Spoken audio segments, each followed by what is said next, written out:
All right, folks, we're back with Zach. Back with Zach tonight. Say hello, Zach. How we doing, guys? ZWade, the ZWade, and ZWade Photo. I'm glad to be back, Chuck. Thanks for having me. Absolutely, man. I'm glad to have somebody here to go back and forth with and let everybody jump in and throw their comments or questions at us. I'm really looking for some opinions tonight because the topic is the hottest topic there is right now, which is the shipping of the Z9. Heard a lot of rumors. There's a lot of chat over on Nikon rumors. Peter's done a great job of keeping us up to date with what he sees. And we're going to go get into all that in just a minute. Let's see who's jumping in here. Robert, how you doing, buddy? Good to see you. Hope you're doing well. Woody, good to see you. Let's see. Other than you, Matt Irwin's the only other person I heard the new ship date. How we doing, Robert? I Okay. see you.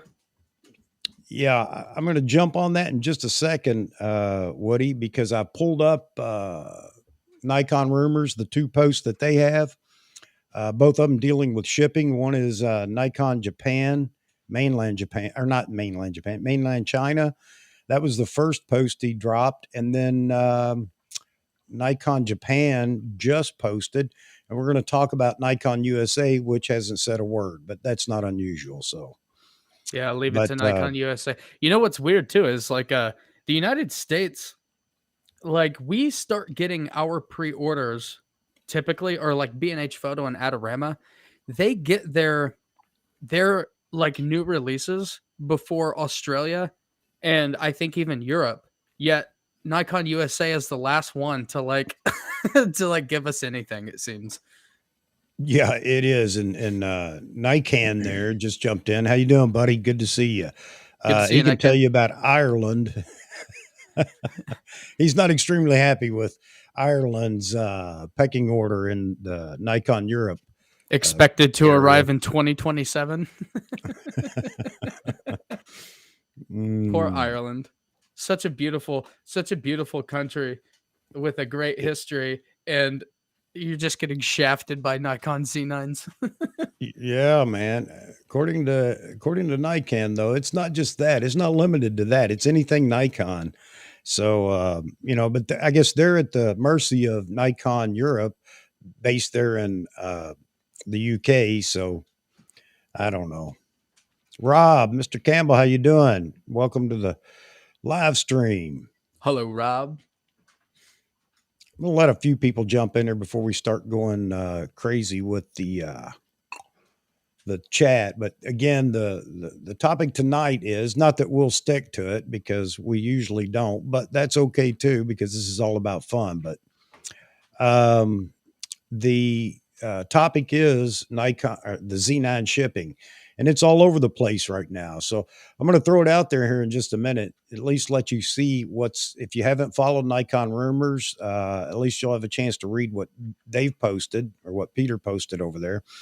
And I'll go through it sequentially, and then we'll talk about the U.S. and what we think may be happening in the U.S. because right now we're not certain. But we can start making some assumptions based on just B&H. So we got a few people in here.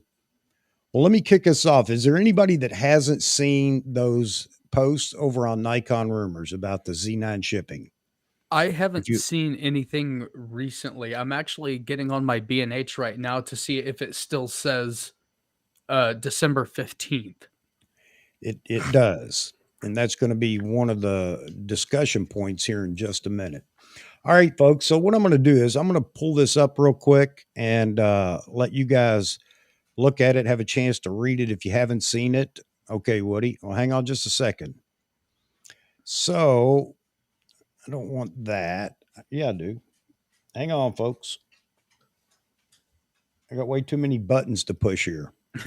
Okay, here we go. Oh, it's backwards. Yeah. Might have to read it to us. It's pig Latin. Yeah, hang on a second. It's supposed to. I can flip it here. Hang on just a second.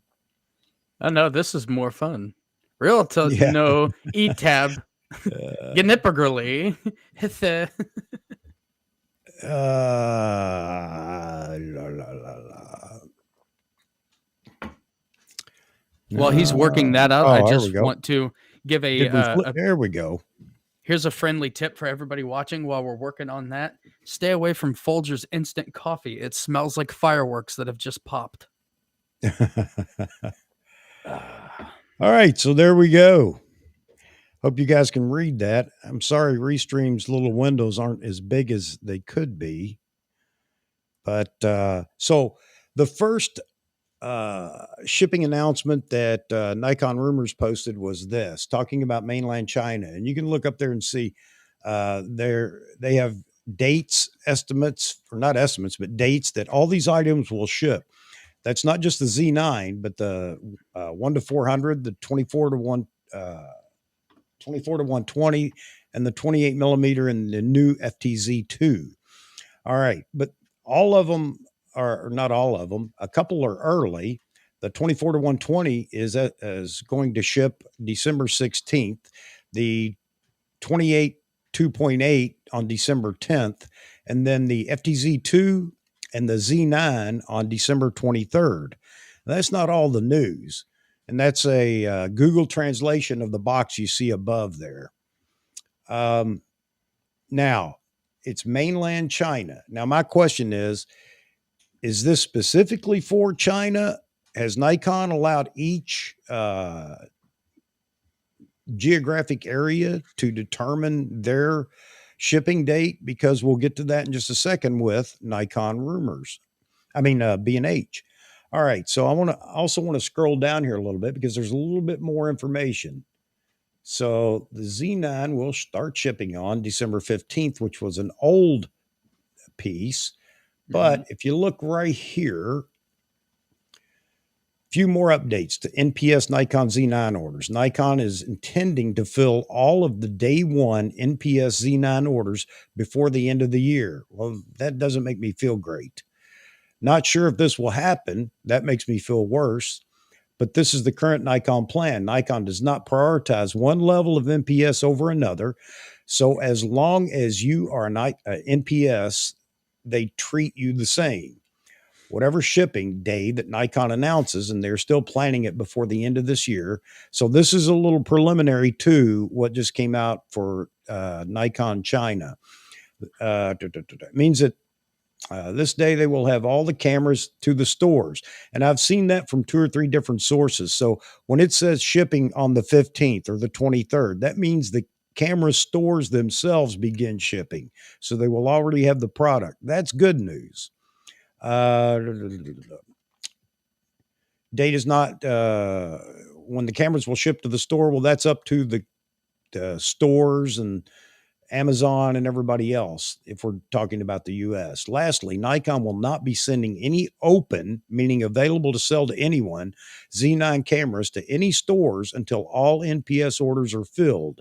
I presume they mean day one NPS, but he didn't know for sure.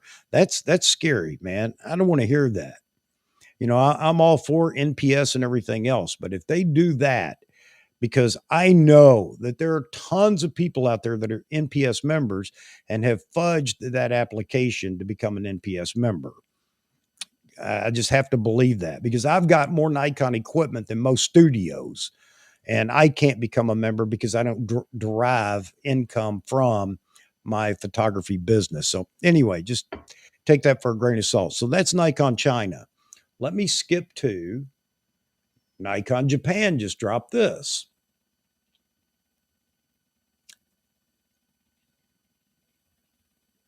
Thank you for your continued patronage of Nikon products. So Nikon Japan is already making not excuses, but talking about why we're not going to get all the cameras that we want. Every time Nikon says, we appreciate your continued patronage. Exactly. That's exactly what they said for the 70 to 200. Yep. So that's Nikon Japan. All right. Here's their ship date. No, that was mainland China again. I'm sorry. So their ship date, though, is the 23rd or 24th. Scheduled release date, Friday, December 24th. Now, why 2 different days? That actually makes me feel better and I'll explain why in a minute. So then we jump over to good old B&H, and B&H, of course, says right here in beautiful, beautiful letters, um, expected availability, shipping will begin Wednesday, December 15th. Okay, so who's correct here? Is Well, it, I think or is it each region gets to select the date that it begins shipping? But obviously, it's based on them having all of the cameras available to do that. So you tell me, folks. I've never quite followed the shipping of something so close. In fact, I don't know that anybody really has. There's just so much hype with the Z9. I think I imagine it would be pretty common for certain, like they did it with the ZFC. So the ZFC was available in Japan because I think Nikon knew that the ZFC would be a way heavier hitter in Japan than it would in the United States. And there was also like some accessories that were only available in Japan. And so the separation of shipping times doesn't surprise me as much. If you think about it, there's 300 million people in the United States, and compared to the other countries, it would make sense to start because with my B&H order, they have not collected from me yet. It's pending on shipping. When it ships, it Right, gets paid for, and right. so it would make sense, not from a moral standpoint, but from a business standpoint, to send to start giving access to the biggest market, which I think would, I mean, it would seem Well, like the it would be the largest market United right now for States. Nikon is China. Is it? Oh yeah, you know what? Sec- I did hear that. Second is the US. I did hear that. Third Um, is Europe. I know So, Matt Irwin did say today that for Australia it's the 24th, and okay, so so we have the yeah, okay, the 15th, the 24th, well, 23rd, and that the makes 24th. sense. Yeah. So, and I understand. I'm hoping that the NPS piece is really being pointed at China. China is a huge market for for Nikon, and it far exceeds the U.S. Yeah, I Lot of did I money in do remember China now. seeing I do remember seeing that, and that surprised me actually. Because I just assumed that they would be more of a Canon country, I guess if I think about it. Because like whenever I think of like high volume, like I think of Canon. Canon has always been the king of getting those like rebels into people's hands, you know? It's like everybody's got a rebel. Everybody started on a rebel.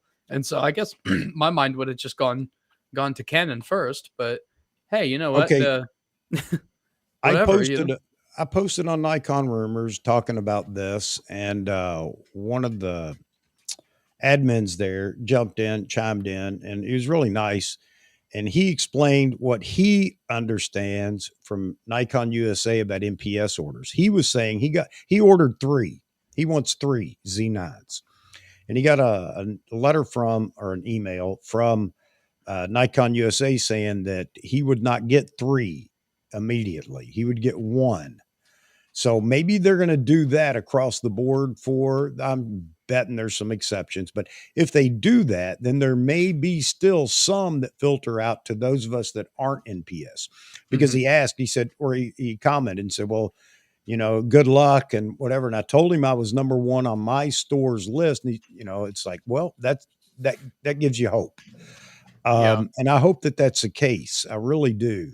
But so, and I hope that it's the 15th because think about this, the 24th or the 23rd or whatever in America, you're not getting that camera for a week and a half unless you go to the store and get it.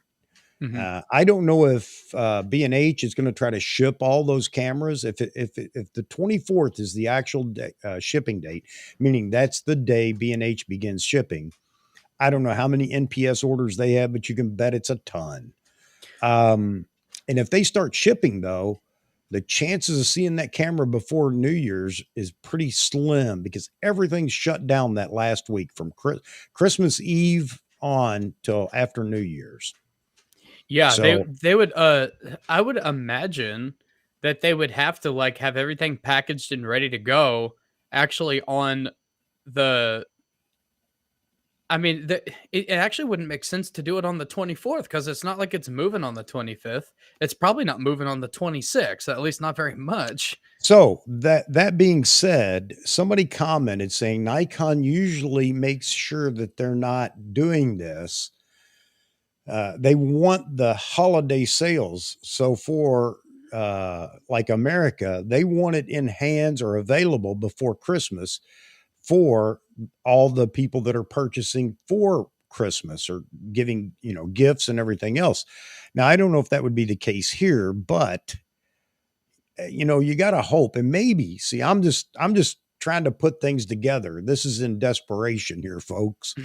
Maybe that's the case and that's why B&H still has the 15th up.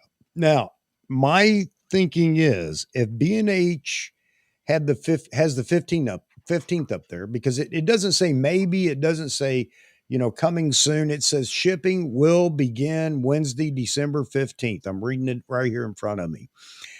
Wouldn't Nikon USA say, hey, you need to change that? That's not exactly right. B&H, as big as they are and as embedded as they are into all the brands, they have some information.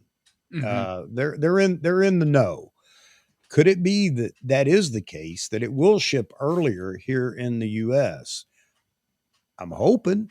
I mean, I hope Yeah, that's the case. you and me both, my guy. The biggest problem with the, excuse me, as far as, like, the NPS goes is, like, I ordered mine and then I signed up for NPS, right? Now, I'm absolutely not gonna get, like, that benefit, but, like, there was no verification for for the NPS. It's like it tells you what gear is required, and so you can just select them, and Yeah. then it just it just asks. I mean, it just so happens that I had, I mean, I have most of the, I mean, I have the entire Trinity, and so I just selected two of the lenses I actually own. But I mean, they're not asking for receipts. They're not asking for like any like a tax Now, form. I You know, caution you it's there so because I was told by somebody else because I talked to somebody and said the same thing. I thought, well, no wonder everybody's an NPS member. He said, oh, no, no, no. He said, once they decide they want to take it a step further, they're going to contact you and there's going to be more information, I guess you have to provide. I don't know. However, the only thing I ever lacked was it's not my financial everything, Mhm. photography, but I am incorporated for a lot of other things that I do. I have done some surveillance work and I have used my cameras. So guess what? Chuck's going to fudge the whole thing here because Fudge the I fudge out I of it. I see that I am an active photographer receiving money or finance for using my cameras and everything else in work, which is true, but there's a roundabout way there that I do that. But anyway, yeah, I did the same thing. I just resubmitted. I've done this before in the past, and I was denied because I'm not a photographer. I making you money or know, driving money income. I haven't even heard back from them. I do generate income from photography, and I do have the required gear, and I didn't hear back from them, and so I emailed I emailed them again saying, "Hey, just checking on the status," and I didn't hear back from that. And Yeah. so, as much as I love Nikon USA, your customer service is kind of in the shitter at Brother, the my moment. guess right now is they've got more NPS Oh, I'm applications in front of them than they do pre-orders for the Z9. every single Nikon D3200 owner is now an NPS member, You and betcha. You betcha. You they betcha. just And stupid Chuck never jumped on the bandwagon of, hey, let's just stretch it out here a little bit and we can make this work.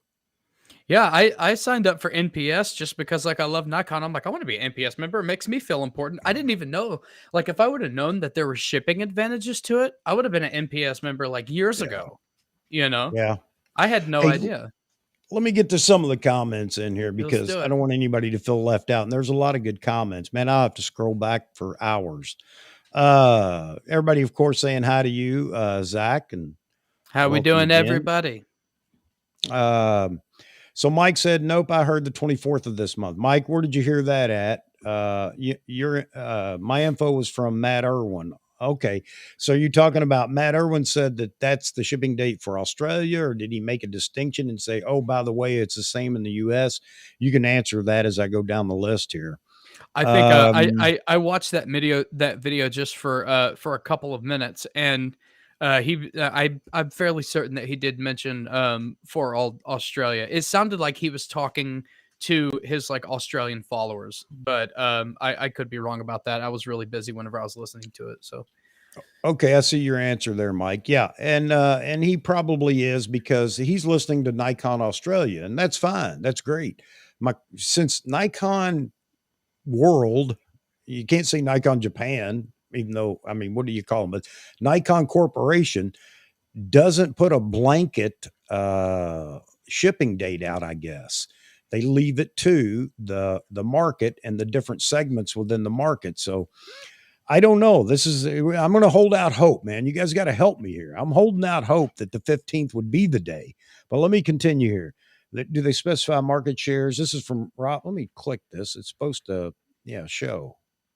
Here we go. There you go, Rob. You're on the air. Do they specify the market shares based on types of cameras, mirror versus DSLR versus point and shoot? Somewhere that information is probably available, Rob. But I mean, for this specifically for the Z9, you're talking about the market, not market share, but China being their number one market for sales. I don't know if they break that down at all. It could be just total Nikon products, which could include some of the industrial things they do, like microscopes and things like that. I don't know, but good question. Be nice if we could find out. Lee, let's see. More folks believe. Let me see if I can show that. Believe that in the U.S. they still get it here the 15th. Guess I'll find out when I call B&H on the 15th to see if it's there. You know what? I'm doing a live stream on the 15th. Guarantee you I am, because I'm either going to be very angry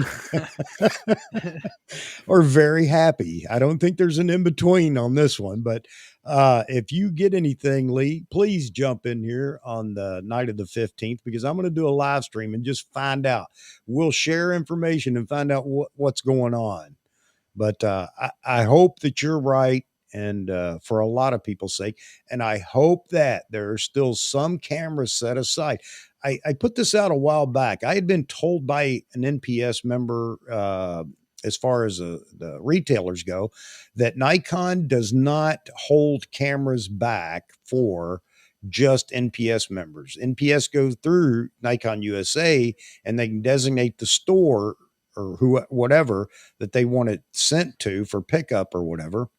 And there were still other cameras available for other people, but this could be different. This could be different with the Z9. So I don't know. But anyway, just put that on your calendar, folks. We're doing a live stream on the 15th next week to find out. Man, I was all geared up for next. It's coming so fast. I was ready. And now I don't know. I can't sleep. yeah, man. Crazy. It's crazy. It's stupid. I mean, we got the perfect storm right now. Nikon had to do what Nikon had to do because they were hurting really well. The entire cam industry has been hurting over the last few years with the declining sales of like the consumer market, right? And COVID didn't help. And so Nikon had to move some things around. And I had heard at one point is the plan was to unfortunately lay off 60% of their employees. Like, I don't think that they were ready for 40,000 of these things to be Well, pre-ordered, they restructured, no doubt about that, and also moving a lot of things out of Japan. That's been Mhm. going on for a while. Um, Nikon's a smaller company because this is what they do, other than their commercial side, where they do a lot of work for, uh, I don't know, microscopes, for lack of a better term, and all their imaging side for medical purposes and everything else. And that's fine, but they're a small company. Well, that's the other thing that's interesting in that note from Nikon Japan. They're thinking they're thinking about increasing their effort on production of the Z9. Thinking, I I mean, sure come as on. hell hope so. Is that the nice way to say we're not doing it? We're just going to continue, or what? I don't we're know. So it's really we're, going to be cons- interesting to we're see. considering having all of these orders fulfilled by the time we replace the Z9 with the Z9 II. That's what we're Yeah, we're there you we're go. thinking we might do that. Yeah. Hey, Lee, thanks for the subscription, man. That makes a big difference. It makes me feel good. Somebody wants to subscribe and listen to me yammer on. Mike had, was it Mike? There was a couple of I missed here. So this is an interesting comment. Mike, you're up. Such high demand for the Z9. Remember when when Nikon rushed the D750 and the D600? I'd be a bit nervous, to be honest. I'm not a bit nervous, not at all. Not, I don't think Um, Nikon's gonna let this one slip. no, they can't on this one. And if they do, Yeah, then I got to climb into the crowd that says Nikon's doomed. Nikon will No, never have so many people switch to Sony as if they f up yeah, this Z9. I yeah, don't think they would. The D600 was that was like a really weird one because it had like the oil issue, right? It was like yep, getting oil, and that was a really weird one, and I don't know if that could have been like I don't know how you foresee that. I'm not an engineer. I mean, I am in manufacturing, but that seems like something I just don't know how you could foresee that coming. And they actually kind of did the right thing by not fixing it and just well, they fixed it and then they just sent everybody a new camera. Thus, the yeah. D610 was born. And so that was actually the least expensive thing to do rather than having to pay for all this stuff to ship back. But I don't think they're going to screw up like that. I don't. Yeah, They've been Mike, I'll be the first to admit I was wrong if I am, man. I'll tell you, and you hold me to that. But I think they've got this one locked, which brings up another comment I wanted to make. I think that this camera has been in production for a while because I sure. think that the only thing they've had left was tweaking firmware because all the problems that were brought up, the little nitnoy things here and there, they're not going to go back and redesign the camera body. That wasn't going to happen. So it's probably been in production maybe as much as 5 months. We could stretch it to 4 and I'd feel comfortable, but possibly even 5 months. So if that's the case, then maybe there are going to be more out there than we think. One of the comments in Nikon rumors was, and I don't know, I can't quote, but the shop that he shops for, or not shops, but buys his cameras and lenses and things, they had said that there are going to be a lot more cameras than people think in this first wave. So I hope he's right. As Take far that as for what it's worth. like the production before the actual ship date, like one something that can like ease your mind, and I'm not saying this as like an insult to any of the YouTubers that have had the chance to play with the Z9, but Nikon probably does not care about their feedback. They're getting the Z9s that they're getting where they have the Nikon chaperone that's like hanging out with them. Yeah. Those are the ones that like the a Z9 went on a safari. I don't remember her name. Another, they were using them at the Olympics. All of these like famous Nikon shooters that Right. are that represent Nikon. That's the feedback that Nikon used, and those people were using them like a long time ago. So I Now that think you're right. they've got the feedback that they need, and now they're letting other people like on YouTube use those, but they've already got the tweaks that they want, and I think they've I, been in production for a long time. I think the tweaks that come from the use at the Olympics and then maybe a few ambassadors soon after were Hmm. for layout, body, and everything else. Because you remember at the Olympics, the screens were taped down and Hmm. things like that. So I think maybe they got all of their hardware sorted out there. Then it was a matter of just sorting out the firmware. Mhm. So, they could have been in production for a while, which is good news for us. Of course, Nikon's not going to tell us anything. We don't know, except for Nikon Japan saying, "Hey, we're sorry. We didn't know we were going to have to build so many." I Right. mean, again, I go back to marketing. Why don't they just fire the whole marketing team and start over? Man, it just kills me. But all right, let me get some more comments in here. Hey, Lee, NPS folks I've communicated with have been real snotty about it, thinking they are superior. You don't have to tell me. I agree with you. I've heard a lot. There are some that are very humble, yes, but all of a sudden it's like, oh, NPS. I'm NPS. I can get my camera before you. You Everybody know, came out of the woodworks. well, first of all, I'll bet you 75% of the NPS sales were a day or two after the official announcement Oh, because it's yeah. like, I don't have to hurry. Well, Yeah. all right.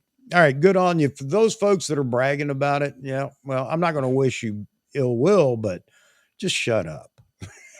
Yeah, Sorry. okay. Everybody else is gonna be like, what about that poor guy that was only 4 weeks 4 weeks after pre-order started, who's not gonna see his until, you know, 2150, the year 2150. Yeah. Like, you're gonna hurt that guy's feelings, and so Yeah. just How about all no, of it's us not that gonna be worked that bad. hard to be number one on the list or number two or even three that are going to get Right. stuck out in the rain? That's not going to go over well. And that's probably a lot of people. So, yeah. So here's Nikon. D850 was hyped, but couldn't get the D850 for 18 months. You're Yep. right.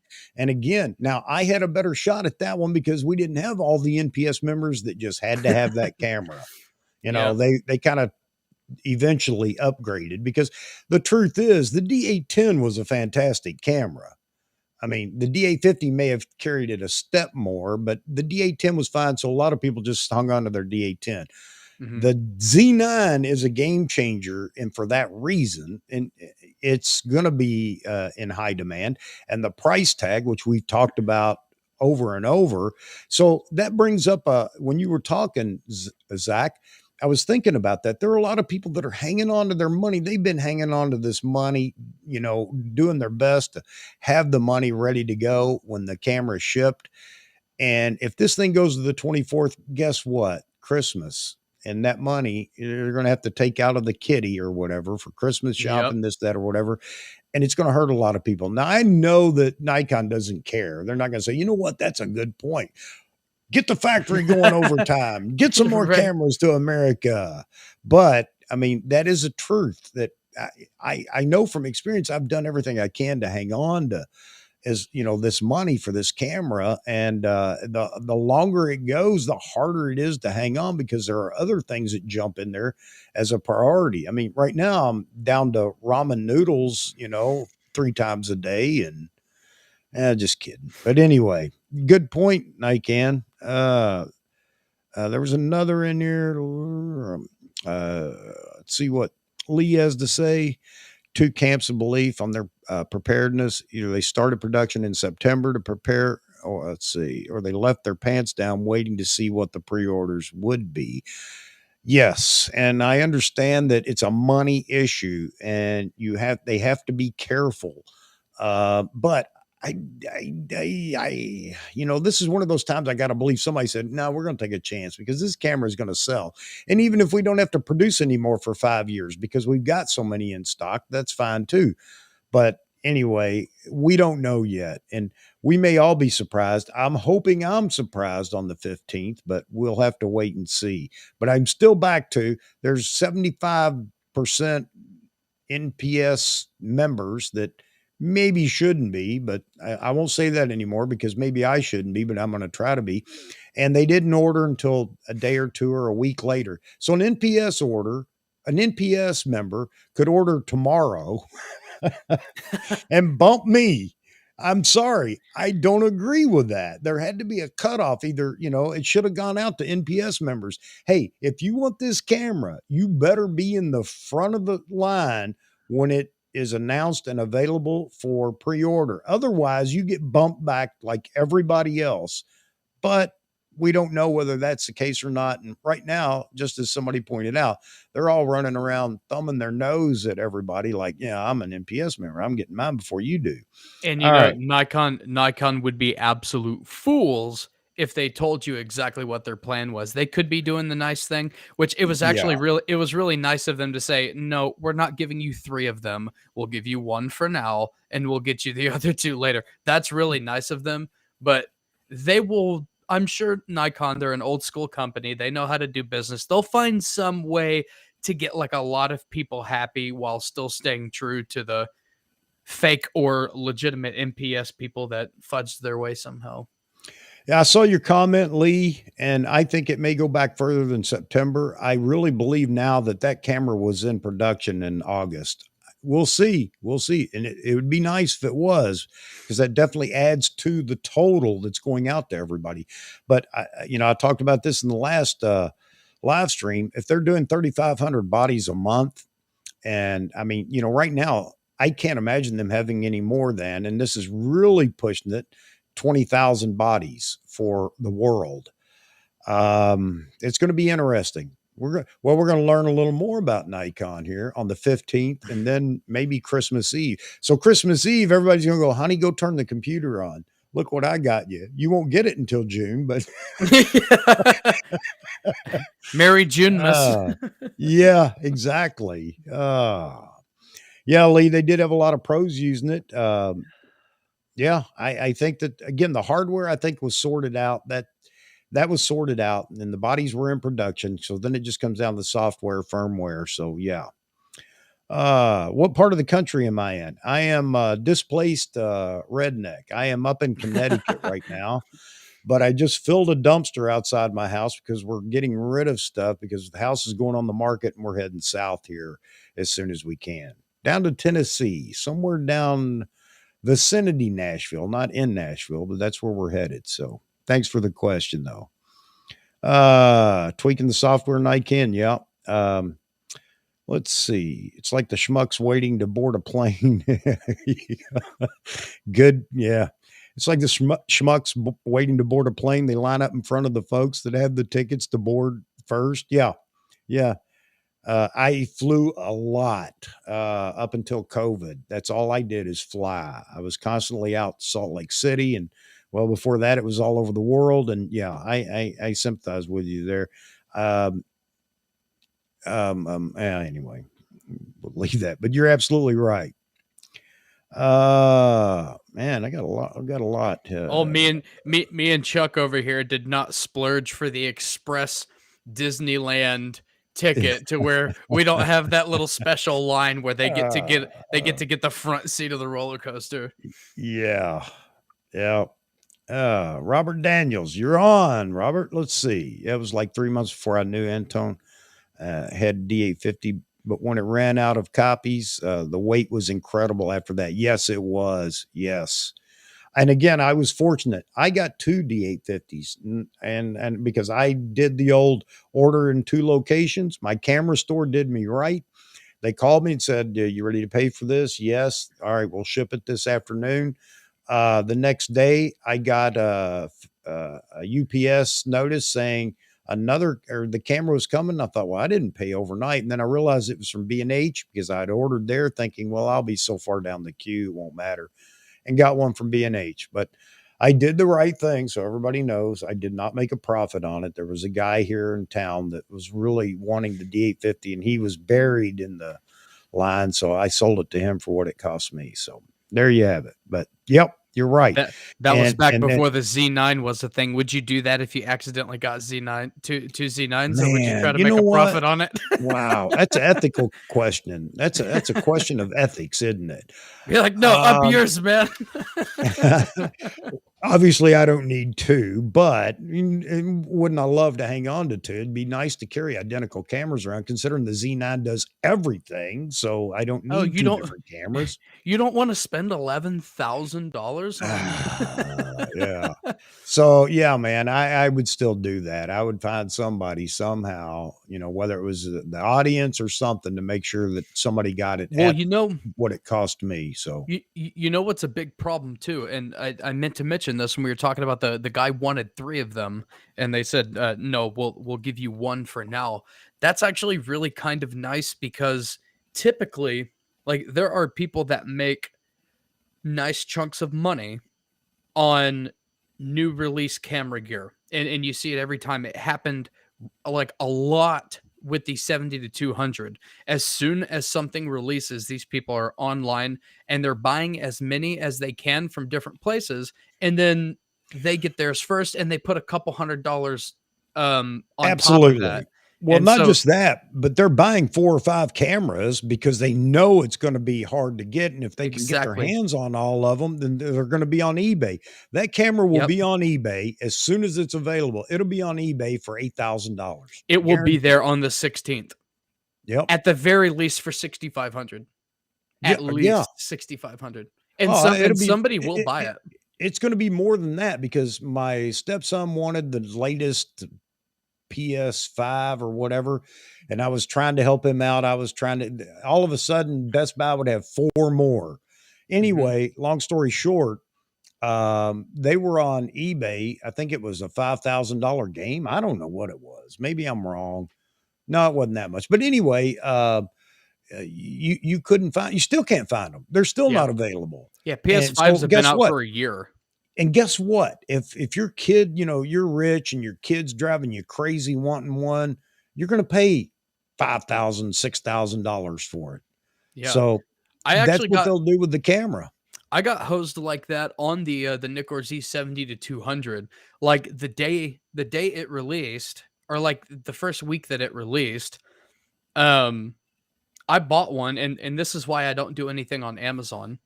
Um, I didn't research that lens like at all. I just knew that I needed a 70 to 200, and I saw it was like 2700 bucks, right? And so I bought it. No, no, no, no, no. That lens MSRP, come to find out, was 2596. And so now these, be really careful because Amazon has these markup sellers now. And I didn't make like a big deal about it because like I Yeah. should have done my homework, but they got an extra $100 out of me, you know? So Yep. what can you do? I was probably like one of the first non-sponsored people to non Nikon sponsored people to have that lens, which was pretty cool. But Yep. So Lee, you don't think the NPS allocation is indeed separate from the standard allocation for general sales? Yeah, I'm hoping you're right, and that's what I was told. It's been a few years ago, but and then now I've had some people, whether they're NPS or not, say they are, tell me no, that's not correct. NPS is always in the front of the line, and they get theirs before anybody gets them. Well, it may be that way now, but it wasn't before because I will assure you, I had a D4 before most pros had one. And it wasn't because I'm special. It's just because I put in the legwork to actually get it before anybody else. I called every Nikon authorized dealer, not every one, but I downloaded the list literally and started going down the list and calling. And I found a little shop in Kentucky that said, yeah, I got one right here. I said, I want it, and I had it like, well, 3 days after it began shipping. So I know that that isn't the case because that camera would have been allocated to an NPS member. So mhm. now it may be different. So anyway, we're going to find out again. And you know what? This time we're going to rub it in everybody's face when we find out what the real deal is. And they keep saying stupid stuff like that. Or maybe I'll get accepted as an NPS member and I can tell you the truth. Or I might have to do a secret handshake and never speak of it. I don't know. Who knows? Beautiful sight would be a warehouse full of Z9s. Yeah, absolutely, Lee. Uh, the R3 debacle. Yeah. And, I don't know what they're going through. I haven't snooped over there in Canon Rumors lately. I don't know if they're having issues and filling orders or what, but I'm guessing they have. I know I've heard a few Canon users complaining. So, used to travel for a living. Yeah. You ordered 2 Nikon. Well, if the gentleman I talked to was correct, I guess everybody's going to get one for the first go around. But I know you'd be happy with that and wait on the second one. So, uh, I'd be happy if I just got parts and pieces to the damn thing. here you go. It looks like the top YouTube Christmas videos will be Nikon unboxing. Man, we hope so, Robert. We hope so. I Right now, already I already have already made a list of 9 Z9 videos for my YouTube channel. I don't know if I'll be able to make them before October of next year, but I've got 9 planned. So yeah. keep an eye out for those someday. Okay, so here's a bit of good news. It seems the 1 to 400 is going to ship at the same time or even earlier in some geographic, locations. That's a good thing because I also jumped on that list very, very early.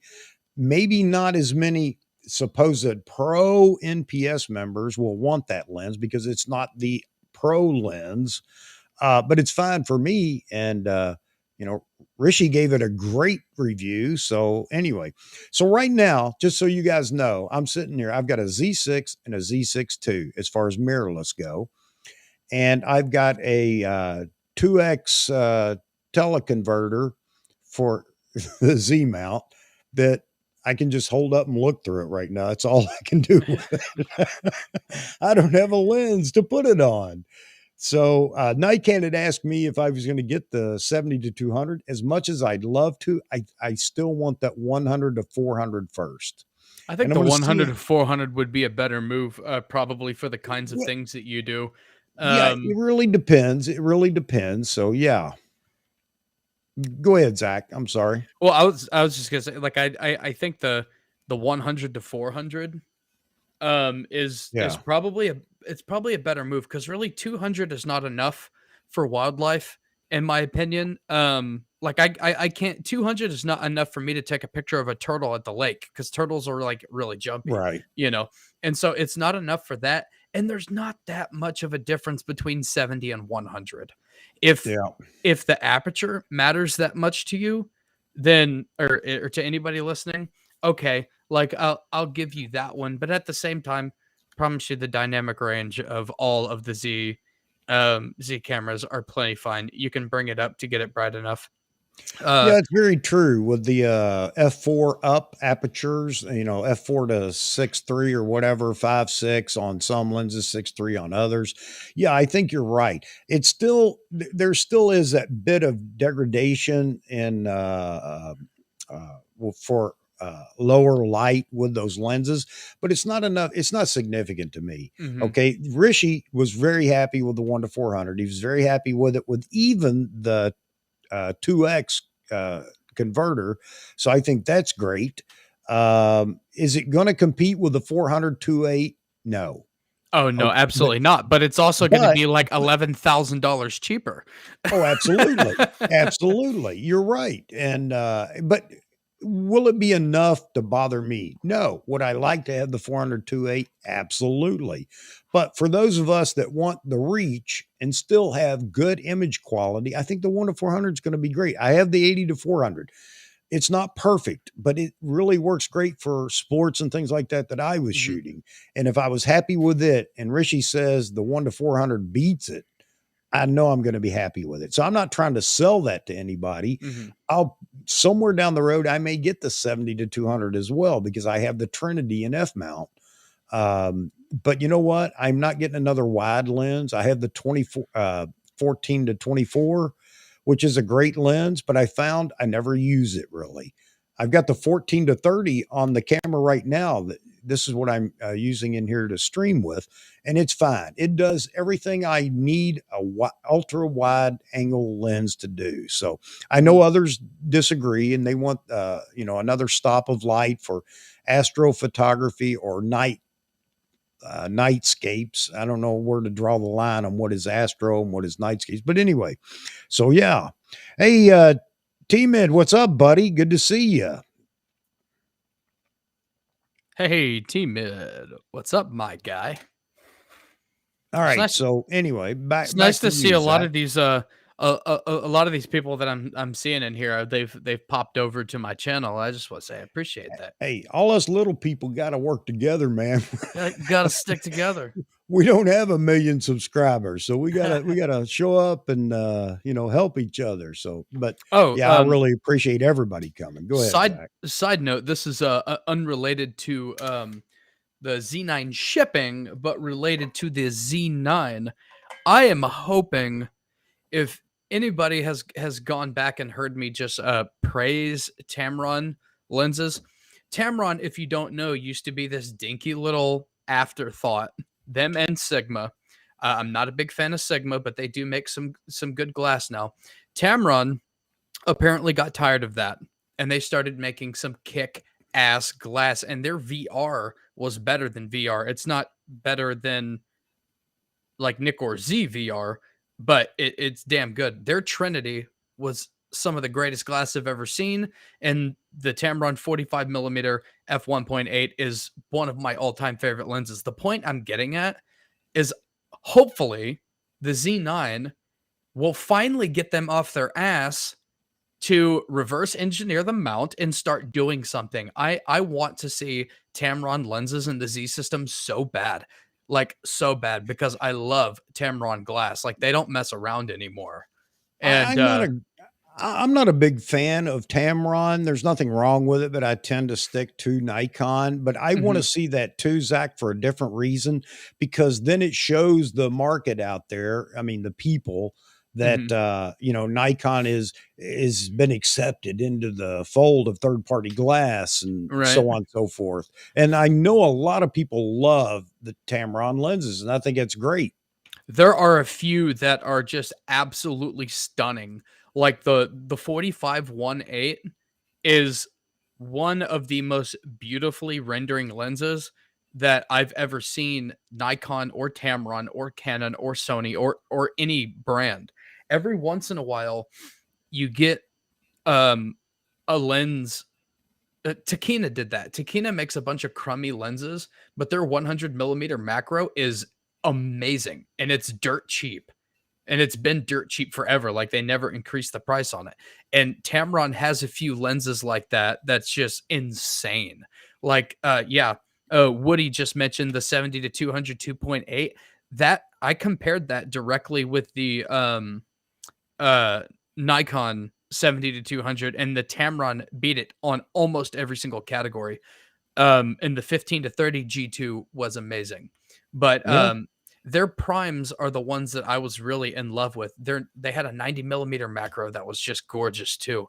And I want to see some of the, it broke my heart when the Tamron 45 millimeter did not adapt well.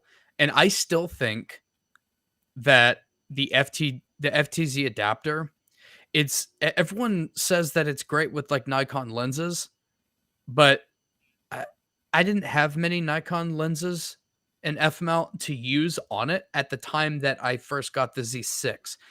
But the third party adaptations were disgusting. None of them worked very good.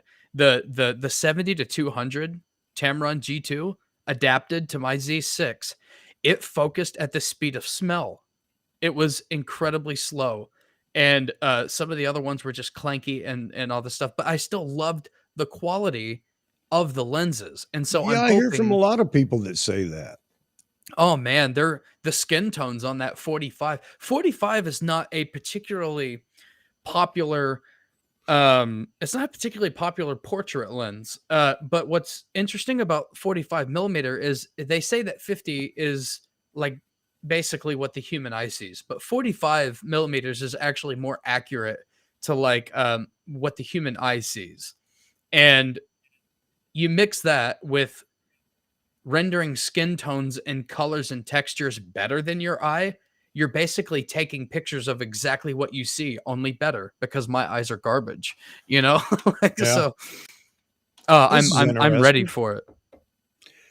So, Lee, adaptation one area Canon did exceedingly well, Nikon not so much. I'm just curious as to how, I mean, how do you see that, or how do you come up with that? I'm not arguing that it isn't. I don't know, because I thought Nikon's adaptation, and it's gotten even better, uh, Mhm. because we've begun to realize that it is good. I think a lot of people just balked on Nikon's FTZ, not just for the lump on the bottom, but they balked on it with, F mount glass. I think that was just because Nikon didn't have as much native glass, and everybody jumped all over, and not all over, but onto Canon, the beautiful glass that they came out with right off the bat that not a lot of people could afford.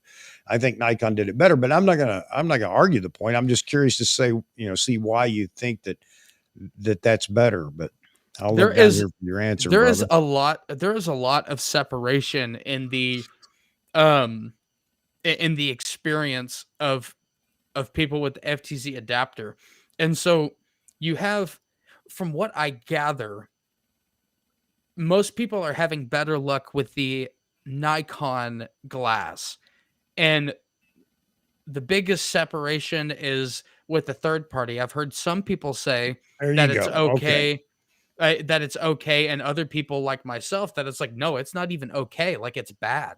It's just bad. But Well, I'll tell you this: my Sigma 35 will not work with the FTZ. And I know that I could probably buy the puck and update it or do something or whatever, but is it it screw just drive autofocus, or does it no, have its own? it's a 35 art, the 35 50 art. I've got them both. And the 50 I like only because I love its black and white rendering. But the 35, I should never have bought it. It's not a lens I even use. And T Mid, we talked about that one night. It's his favorite focal length. But anyway, the 35 just will not work with the FTZ on either Z camera. So Yeah, that's a and real I bummer too. and that's my lens. I'm not saying all Sigma is that way, but I know that Mhm. there was some struggles with Sigma and other third-party lenses, and if that's the case, then I have to agree with you, Lee. You're absolutely right. But, any Nikon glass that I've got the 400D sitting back here, 2.8, fantastic lens still, 20 years or more old, and, it works fine. It works as well as it did with my it works as well on the Z6 II as it did or does on the D850. I will admit with the D5 it's a different story, but with the D5 every lens is a different story. So Well, there's it's hard to figure out what, because even me, like yeah, Lee. I'm very honest in my YouTube content on what I think and what my experience is. And it seems like either nobody can find consistency in certain things, Yeah. or somebody is bullshitting you somewhere. And I know what my experience is, and so it seems like they're bullshitting. So I've heard a lot of people say, "Oh, be careful," because I had a 35 millimeter f2 Distagon, uh, Zeiss. I had a Zeiss 85 planar, the Nikon 105 f2.5, a Voigtlander 58 millimeter Noct, and I loved those. I love those lenses. I do not have them anymore just because I love the Z glass so much, and I just wasn't using them. But people were like, "Oh, be careful! It's a known problem that a focus shifting and the focus peaking isn't right on manual focus lenses." And I'm like, I nail it every single goddamn time. I never miss it. And so, like, I Well, don't know where this experience is coming from. Is it like, is my camera yeah. just better than yours, which is the exact same? It's like, and it's the same thing with the FTZ. There's like no consistency.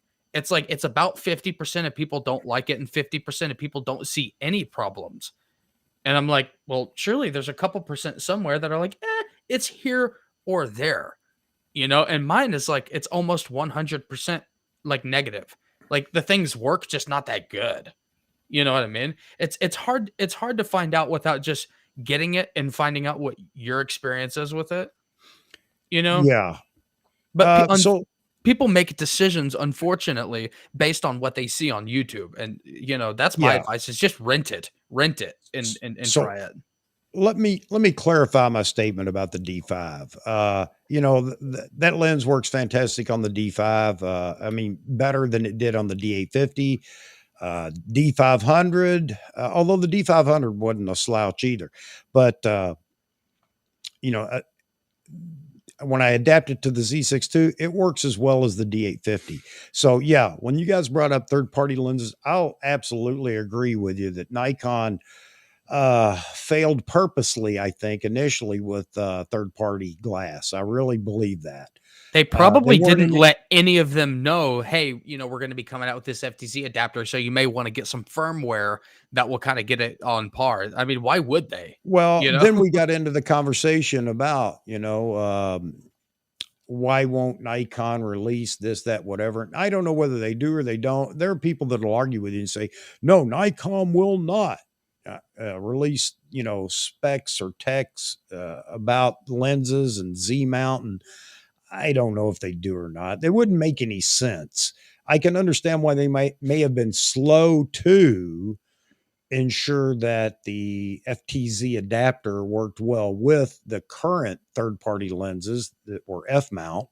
Mhm, Um, but they would be killing themselves. If somebody brought up, cameras, don't buy cameras, buy lenses, and Nikon doesn't build cameras to sell cameras, they build it to sell lenses. Yes, true, but not all true. And Nikon definitely wants to sell their lenses, of course.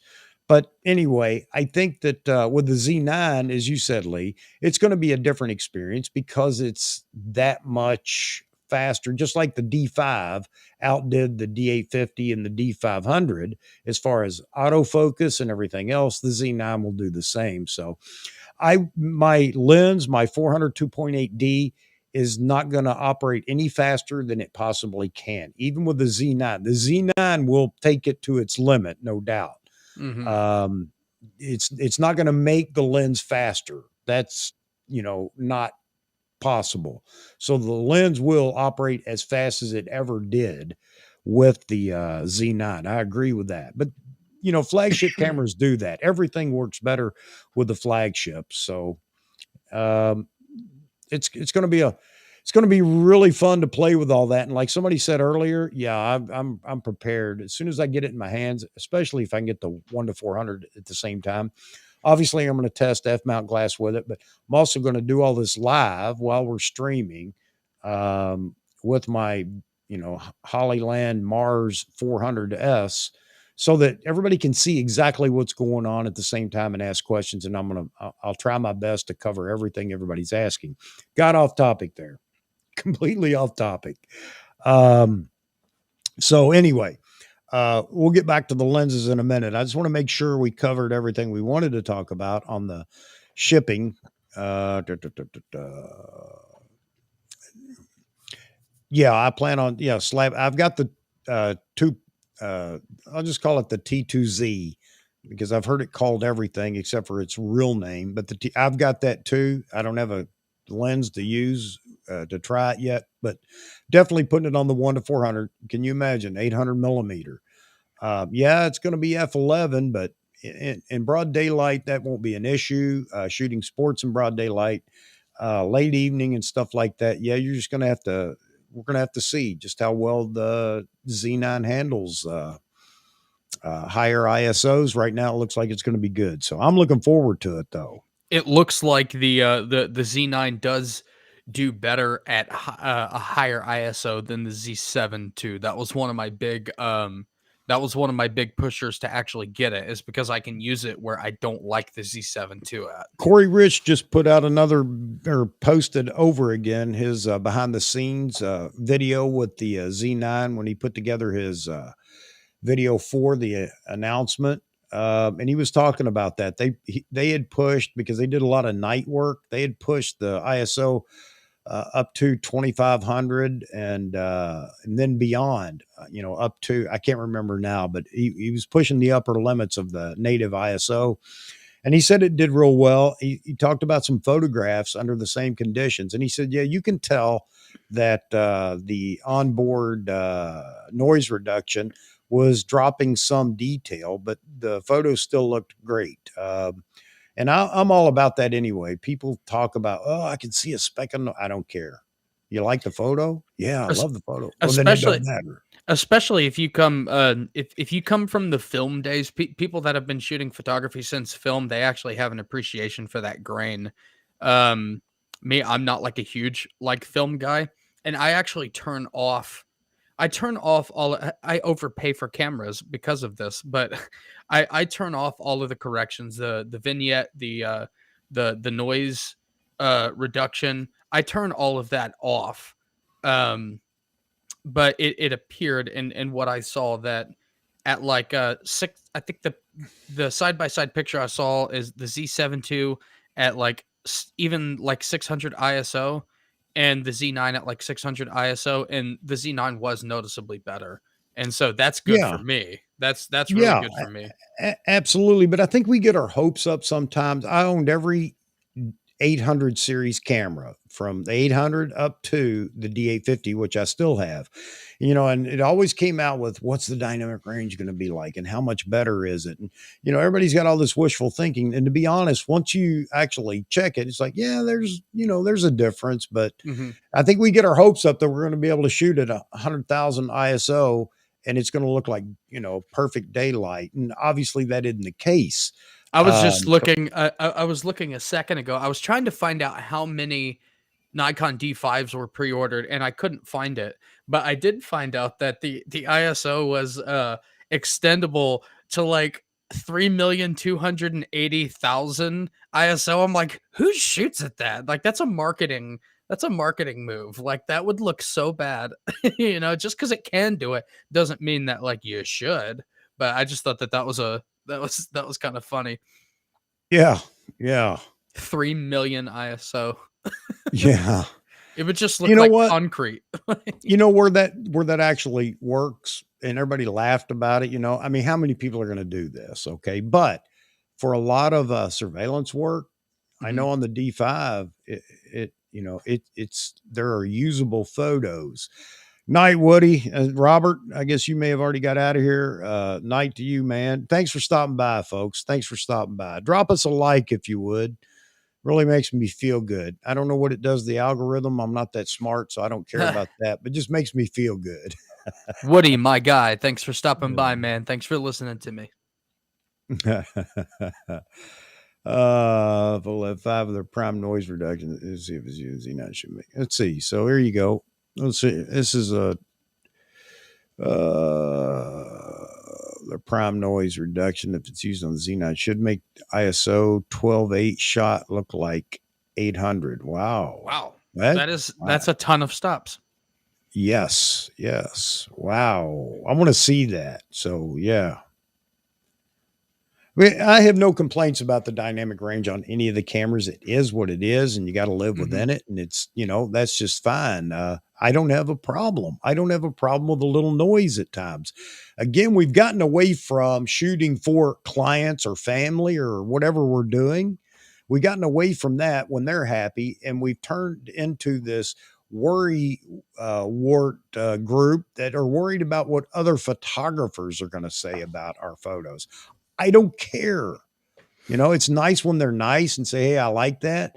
But when somebody starts picking it apart, or even my edits, leave it alone, man. I edited that way. Now there are times when I'll listen to somebody, it could have been composed a little different. Okay, I get that. But as far as noise goes and things like that, do you like the photo? Good on you. I'm not talking about commercial work. And when I say commercial, I'm not talking about family portraits. Anybody, if they know anything about their camera and cameras, can take a nice family portrait. Mhm. Um, but when we start zooming 4 times and finding some oddball thing in there just to criticize somebody, I think we've lost our flair for just the love of photography. So my opinion. But those that do commercial work, especially for corporations, and you've got to have white balance right so that their brand colors are correct. That's a completely different story. So Mhm. And a lot of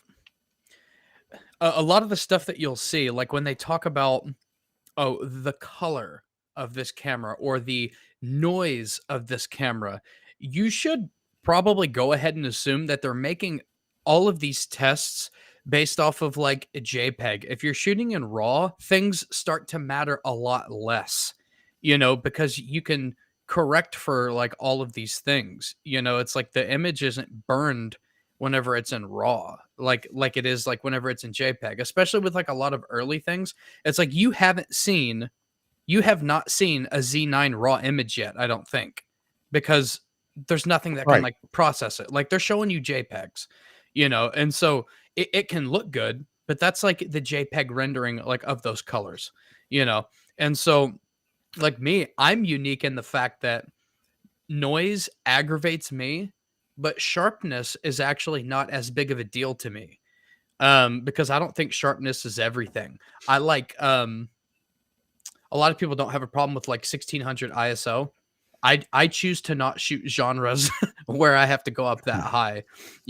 But with ISO, people start freaking out with a little bit of noise, and really the noise that matters is like when you start introducing like really horrible like color noise, like when things start to look gross, not You just know what my grainy. you wanna know what my threshold is for noise? When I show my wife or somebody something, they say, "Why is it so grainy?" Okay, I've hit the limit, okay?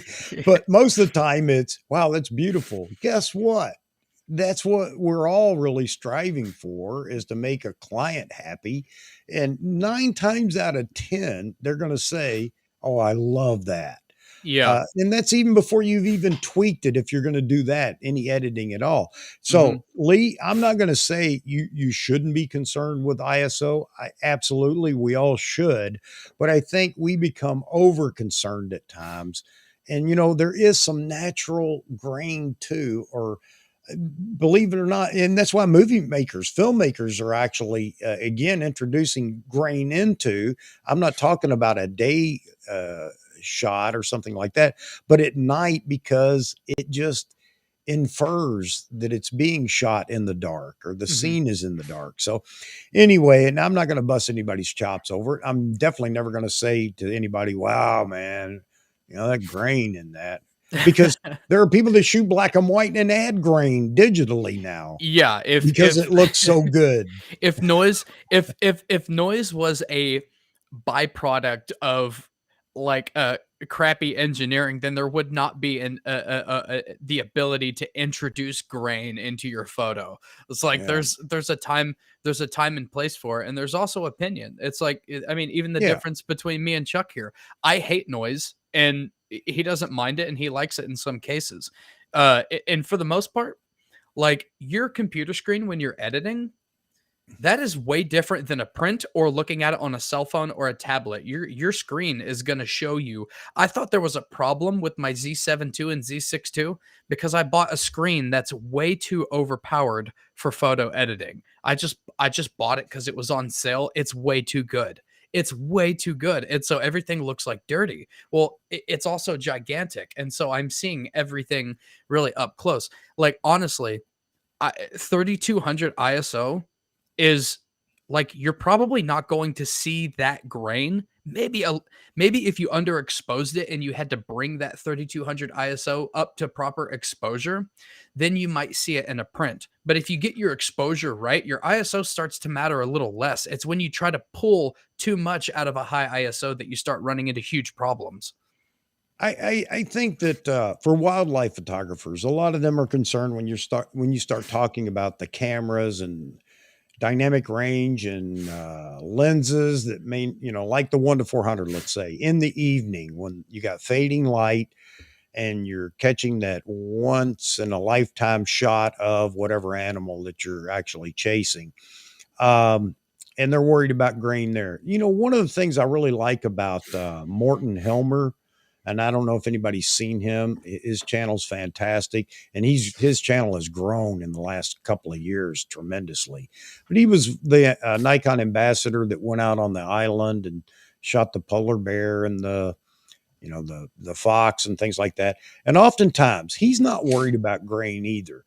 And he does a lot of wildlife photography that sells to uh, I don't know, magazines and things over there where he's at. But I mean, he's not so concerned when he has a little grain. Now, again, I'm not preaching everybody needs to give up on grain, okay? And if that's your thing, that's your thing. That's fine. But I just don't get been out of shape over it. Again, if I have a once in a lifetime capture, you bet I could care less at that moment Same. whether I'm going to introduce grain or noise in a photo just to get the shot. I don't care. Right. And a lot of people may not feel that way. But again, it's just one of those things. And Lee had brought up 64 ISO on the Z9. So back to, the D850. I think that's great. I love it, especially for, oh, shoot, what was I going to say? As a base ISO. And with the shutter speed now, obviously it's not a shutter, but we still don't have a term for it. Shutter speed now, shooting in daylight, even with lenses wide open, of what, 132 Thousand. thousandth of a Yep. second. I mean, man, what a opening that is for us.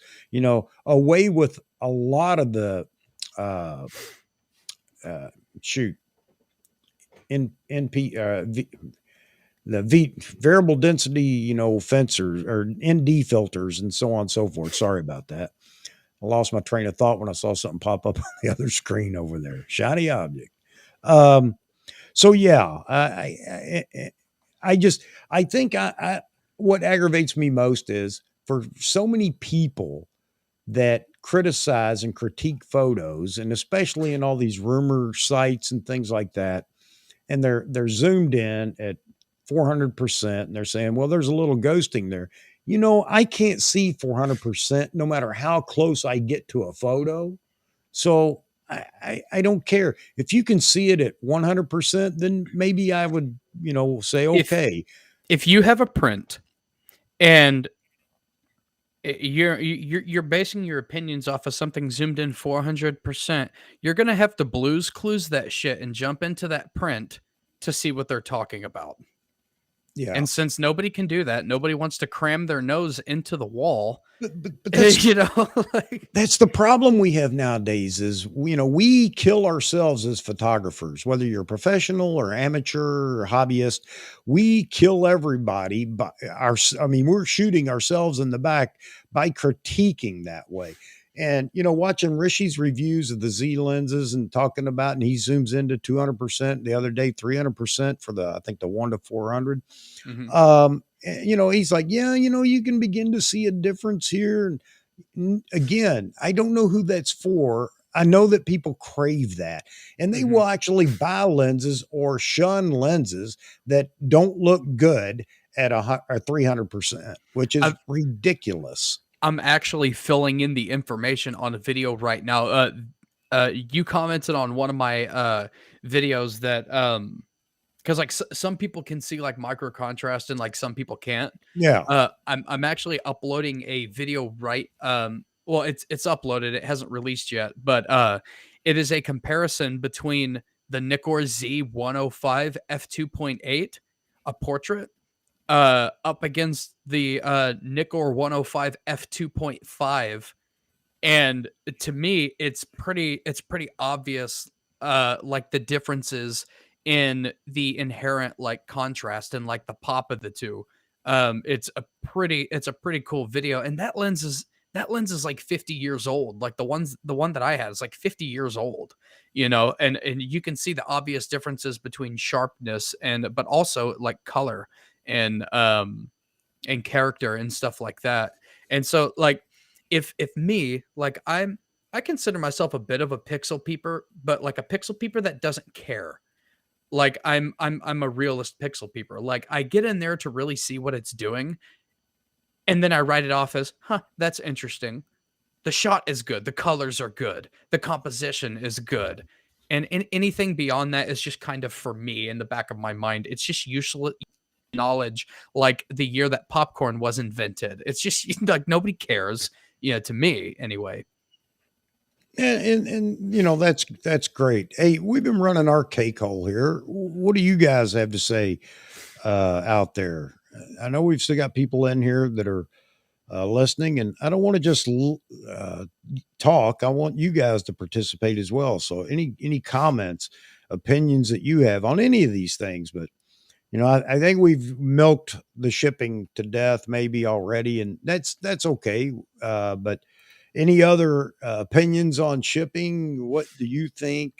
Is Nikon rumors got it right, except for the U.S., which we can't predict, other than B&H seems to be calling the shot there on the 15th. But and I want to touch on that one more time. If Nikon USA, they would have chimed in, it's my belief, and said, "Yeah, why don't you change that to whatever?" But they haven't. So right now, I'm going to stick to same thing we did Nikon with the prediction on the camera itself. I'm going to stick to on the 15th. It's going to be shipping in the U.S. That's I'm that's where I'm at too. Like B&H is the big dog, and so they would have. It's. I mean, it seems like they would have changed it before anybody else. I mean, like if Nikon went out to Nikon Japan and Nikon China and Nikon Australia, then they wouldn't have just like left out. I mean, it's the second biggest market, besides China. And so I feel like if there were changes between the United States being the second largest base and B&H being like one of the top dogs of retailers, like they would have changed it. So I'm pretty confident with the December 15th, I think.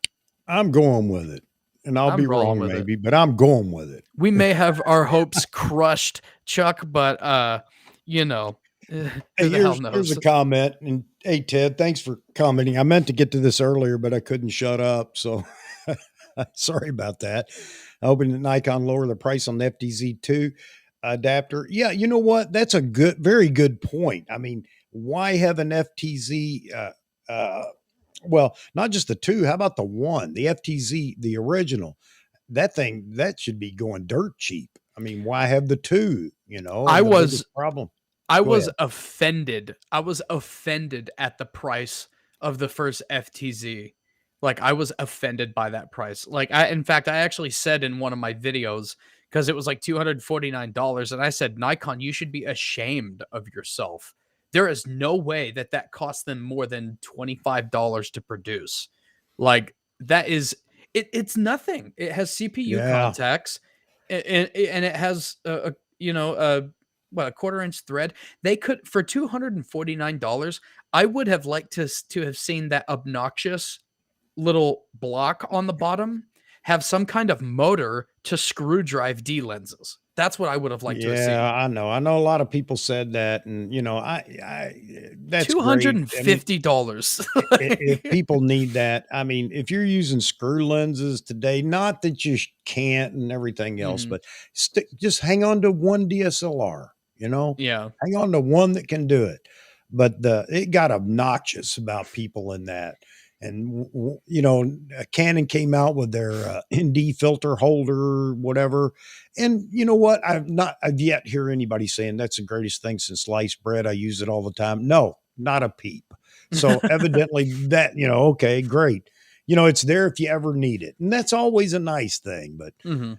how many people, and I know there are a lot, but compared to the masses, how many people still have Nikon screw drive lenses? And you know what? If you do, for the most part, you're probably over 50 years old. Well, the Not experience that everybody, but go ahead. the experience that I would have liked to have had the screw drive focus for is not necessarily for Nikon lenses, but there are some like good third party lenses that did not have built-in focus motors, right? And so they were still screw drive autofocus. And I would have Yeah. liked to have had it for that. And honestly, like what Nikon was selling the FTZ adapters for when you buy like a Z6 or a Z7, I think that was a pretty fair price. It was like 100 and you save like $100 and I'm like that seems like a reasonable price to sell this Well, for if you want to hang that's on what to your old lenses. 250 that's just seemed really kind of high for I, that. I, I agree with you. I agree with you completely, and that's kind of what Ted was saying about the Z9 or Mhm. Z9, the FTZ2. When are they going to lower the price as a bundle deal? I agree with you 100%. Ted, I'm with you, man. We're going to pick at Nikon. I agree 100% because they did that with the Z6 when I bought it. Mhm. Was it the Z6? Yeah, it was the Z6, I think. Yeah, it was bundled, like you said, Zach. Yeah, like I don't know $100, why they didn't do it this $150. time. What do they think everybody's already got it? How about all the pros that are just now saying, I'm going to jump over now that the Mhm. Z9 has come out. So anyway, I would agree. I think it would have been a nice touch. But what's funny is this is the first time a major announcement's happened that wasn't just an update of a body, but a major announcements happen with there's Mhm. no incentives with that camera. With the D4, I got a card reader and an XUD card. With the Z6, I got a lower price on the FTZ. The Z9 is definitely not a carry on of a line of cameras. You would Yeah. think that maybe there would have been some incentive. Maybe their incentive was, hey, look, we priced it at $5,500. What do you want? That's all you get. That's all you get. No, Yeah. no Z9 shirt or anything like that. Yeah, No, nothing. Lee's saying that he has ND and CP filters and they never leave his bag. I've got them too, Lee. Don't get me wrong. There is a time and a place, but if I can do without them, I'm definitely going to. I Not do to too. not to the level of the shot's going to be terrible without it. But I have played around with you know uh, long exposure over water and things like that, and I think that's fun. It's not my niche, so I don't do it very often. But yeah, I still have them. I got a drawer full of them. Matter of fact, for the Z system, I decided, you know what, I can't keep up with uh, the ring size on all these different lenses. I got an 82 millimeter ring with all the step down, 82 millimeter ring with filters, and then all the step down rings. Yeah, it may vignette on some lenses, but anyway, that was my fix for that. But then again, I'm not a big ND user. I'm not a This big comment, filter. I'm not a big filter. Just a little side note. I'm not a big filter user ever, or either. But there are um there are some lenses that kind of they render highlights kind of harsh. Like I don't know if it's a flaw in the design. And that's the only time I've really ever messed around with like an ND filter just to kind of calm that down. And then it's just perfect. yeah, really the only time I use them right now is for video. I Mhm. have used them a bit for video outside and things like that, no doubt about it, because I want to shoot in that larger aperture. So yeah, ND filters are, really helpful for that, but that's really about it. So Lee, you're saying the customer service rep B&A told you that they ordered 3,000 Z9 bodies, but have no idea how many they're going to get on the 15th. That's good news, man. We've heard a lot of different people talk about or quote what they heard from some of the B&H people. So I don't know if they're leaking information or what, because they're very tight-lipped when it comes to these new camera introductions. It's the same way with the D800, D800E, and all those. But you know what? I hope that that's a clue as to how many they might get, because that's going to make a lot of people happy. I don't think they're going to see that many, but what do I know? With maybe 20,000, let's say, that have been produced, and that's really pushing it, I think, unless there's a Mhm. secret factory somewhere that Nikon's not talking about.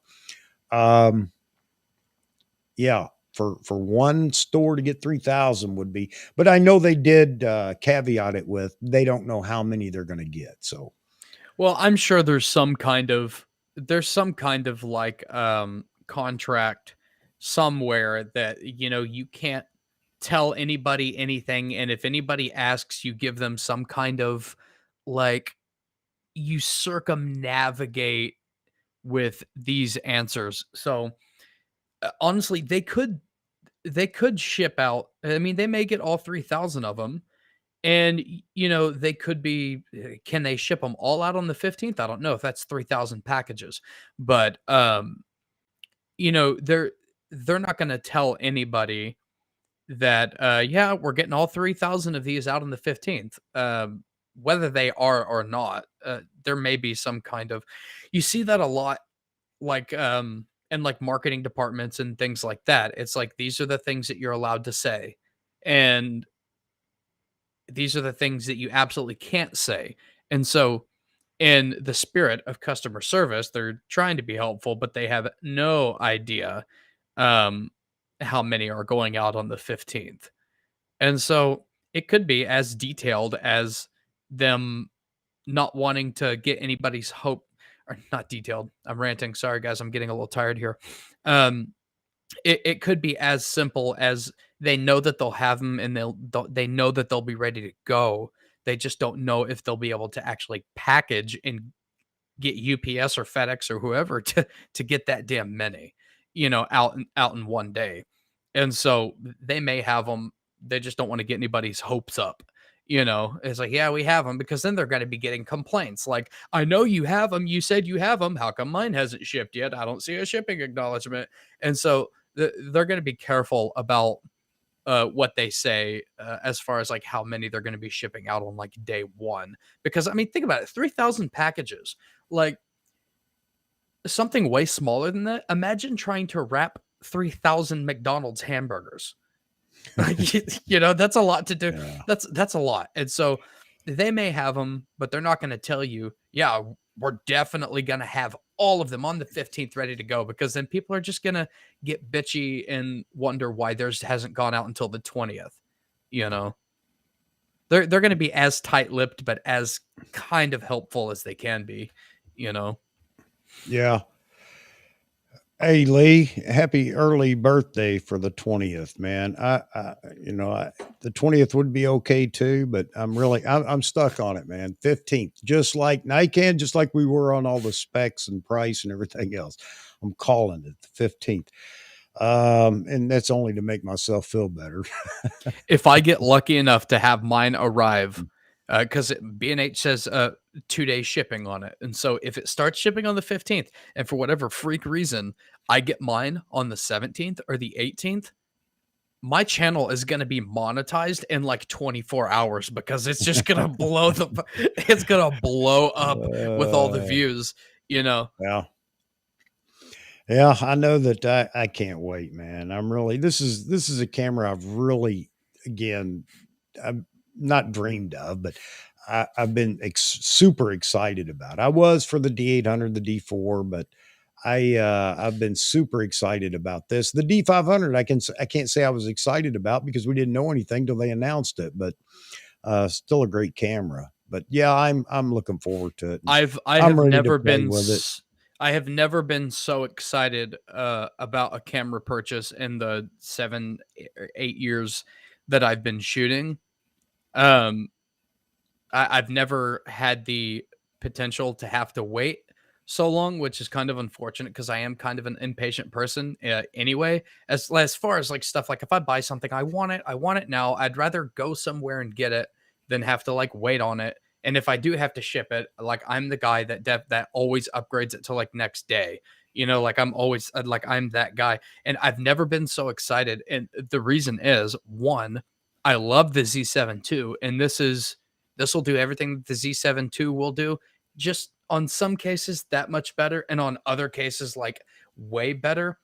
And Right. it's also the finest camera that I will have owned in my career, because in my career I've never been in the position or the need to get like a D5 or a D6. I'm at the point in my career where I can, like, my business can cover this camera.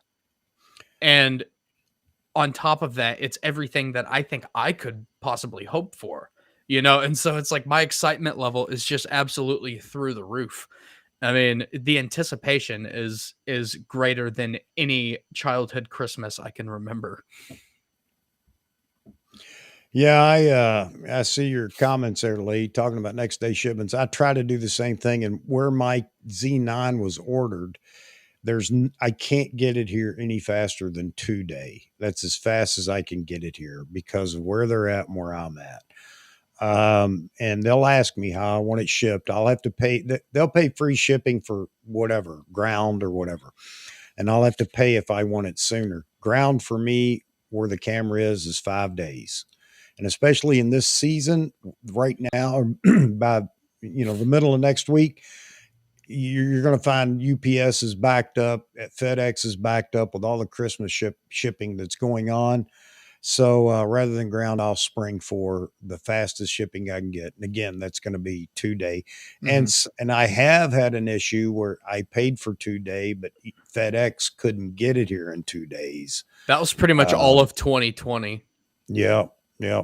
So, but either way, yeah, I'm going to try to get it as fast as I can.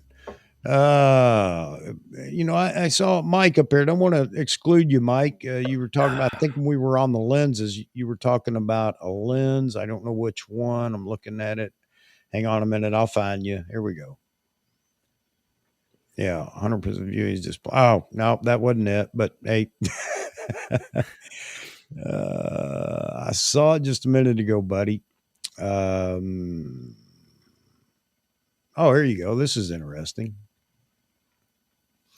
Yeah. An old screw drive 70 Nikkor push pull. Cool, man. Cool. There's a lot of good glass, and I don't want to go back there and hang up on that again. But yeah, you talked about it, Zach. I mean, every lens has a characteristic. Not that lens, but that line. Every Mhm. line of lenses has some characteristic, and some that are just fantastic. That people say you got to have this lens. It may not be a lens for everybody. It's um, it's individual taste and everything else, but some have the mic. See, I don't even know what micro contrast is. I know that some lenses are more contrasty than others, and maybe that's the micro contrast. I do notice that they're more contrast. When I hear micro, I'm thinking, I'm looking like, what is micro about this? And I'm completely off. I may not know what's meant by it, and I'm not Micro going to drag us micro down that hole. contrast micro contrast, unfortunately, that's the name that everybody recognizes, or the term that everybody recognizes, but it's not like a good word. And the angry photographer, for all of the faults I have with him, he uses the term image fidelity, and that Yeah, makes sense to me. And also, my favorite for it is intertonal detail, and to I'm me that still lost, brother. I got this I, I got I this hear video coming out. I'm limited to 3D effect. There are some lenses that provide that 3D pop. It's not true 3D, but that That's 3D ish pop. There's micro some that contrast will provide give you that. okay, It and then will there's give you that some that pop. have saturation that's just different, and I love that Mhm, about some lenses.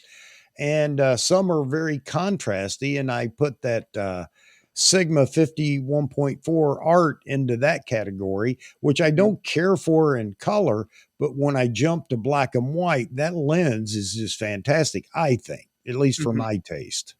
mhm. Yeah, so yeah, that you mentioned like the color, that would be like the color rendition. People disagree on like perfect color rendition in my mind means that the colors are accurate to like what you were seeing.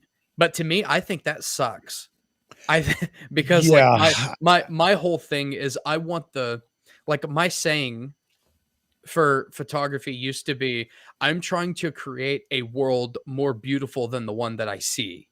And so I want the colors to be more luscious. And so I tend to like the saturated kind of lenses rather than the ones that are like accurate color rendition. But it's different strokes for different folks. Like if you're shooting commercial, that oversaturated kind of lenses, the ones that give you like really punchy reds or blues, that's not good in like product yeah, I know. Yeah, photography. yeah, So I understand that, and that's why I always try to separate, creative photography from if you're shooting for Nike, they want their brand perfect, their color mhm, perfect, or Coca Cola, or mhm, or whatever. The color has to be spot on, even though, I mean, it has to start that way, at least when they upload it. But it's not going to remain that way once it mhm. goes across all the different screens that are out of sync or out of whatever whack, and Yeah. everybody's looking at it.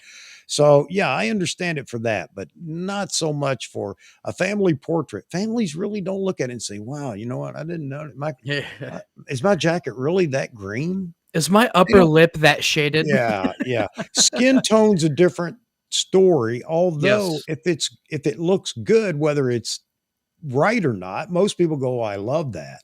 Mhm. But yeah, so I get that. And Lee's talking about his Sigma 105 1.4 arc, bokeh. So I'm going to stop right there, Lee. So as far as sharpness goes for me, we were talking about that the other night. I'm not one that want razor sharp lines in everything. I like, and everybody will say, well, the eyes. Yeah, I get that. But you know what? When you're shooting at, say, 1.2 and the eye is prominent, it's the only sharp thing. That to me can be creepy, although there is an artistic piece to it too. But so sharpness aside for a minute, bokeh, or as the Japanese would say, bokeh. Okay. Yeah, yeah. So help me out here. My understanding is bokeh is how it renders the light in the out of focus areas. Out of focus is what you get when you have that just blank background, but it's the highlights that provide bokeh, and it has its own shape. Bokeh is only out of focus and shape, meaning is it elliptical? Is it cat eye? Is it round? Is it uh is there a ring in it, or I don't know, all those different things, but that's the way I grew up, and this goes all the way back to my film day. Mhm. It was taught to us, why I don't know, because we weren't shooting anything that you would really care about that. But yeah, bokeh is one thing, out of focus area is another. Bokeh refers to highlights and how they appear in out of focus area, and out of focus is obviously just the background. You guys have any thoughts on that? I would take your word on that one. I actually I suppose I've never really done a deep dive into the actual meaning of bokeh. Um, but I mean that seems right. I know um people get a little crazy on whether determining like a good bokeh by the shape of the bokeh balls, and I've never once had a customer say, I wish those bokeh balls were less ovular." My point But exactly about so many things. Nobody's ever said, "Man, do those look like cat eyes? That's creepy." Or, yeah, no, yeah, or that's not nobody's perfect ever given a circle. What's damn. wrong with it? No, I agree, and it's all up to everybody's preference as they see Now this or whatever. I do love technical analysis of that. Like I do enjoy those kinds of things. I just I don't care whether the lens I have like marks that or not. Like I think it's fun to like dive into the technical differences between lens A and lens B. Like I do that on my own time. Like I would that's all my channel would be about if I dedicated as much time to YouTube as I do in just looking at these things. But the use case is so unimportant most of the time. In fact, Yeah, and that, you know like what? all of the time. And I would, if somebody wanted to say, well, you're completely wrong and here's what it is, then okay, I can live with that. But I just learned it one way. And I've heard people use that same kind of description of it. So the out of focus area to me is the important part because, Mhm. you know, I don't, Frames IO on YouTube. He has the little fairy lights in the background, and you can see, the beginning of bokeh there, but it's very well lit. So again, it's no big deal or whatever. I don't even know why I brought it up, other than maybe see if I could clarify it. If somebody could give me a photography dictionary answer to it, I'd love it, because I don't like I'm gonna go to saying the things that aren't correct. I'm gonna go to the University of Google right here and say, All right, all right, let's see all what they right. say.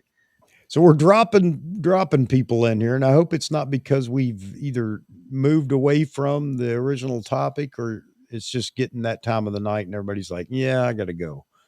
Yeah, Um, I'll be hopping off here in a second, but I do have a decent, according to Wikipedia, which is absurdly reliable. Uh, in Written by photography, the angry photographer. hang on. In regards to photography, bokeh is let's see. No, it's just going on about what's happening in Australia and something about magnetism. No, it says um, In photography, bokeh is the aesthetic quality of the blur produced in out of focus parts of the image. So that's like what anybody would think. Okay. I guess I don't know. That's a pretty So generic. then if we want to differentiate, we just go from bokeh. If it's at nighttime with highlights in the background, we just call those bokeh balls. Bokeh balls. That's what Yeah. everybody says.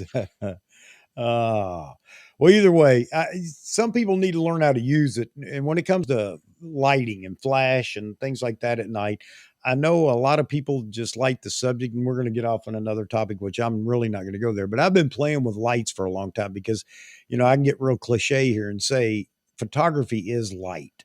And that is so true because light makes or breaks a photo, obviously. Hmm. But at night, lighting your subject and keeping the ambient light in the in the photo, in the background, and you can adjust that a little bit, but you just take away from everything when they're sitting in a black background and maybe there are two little highlights that were so bright that you can't get rid of them.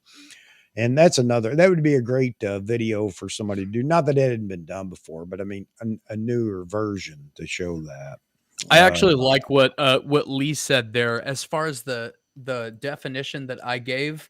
The yeah, in photography, bokeh is the aesthetic quality, and he added the subjective aesthetic quality, and I actually like that because it's yeah, different strokes for different folks, and why generalize it to this is what it is. Like, to me, bokeh in general might look like dog crap, and maybe you like F11 where there's just none of that anymore. So yeah, I like the addition of the subjective aesthetic quality of out of focus areas.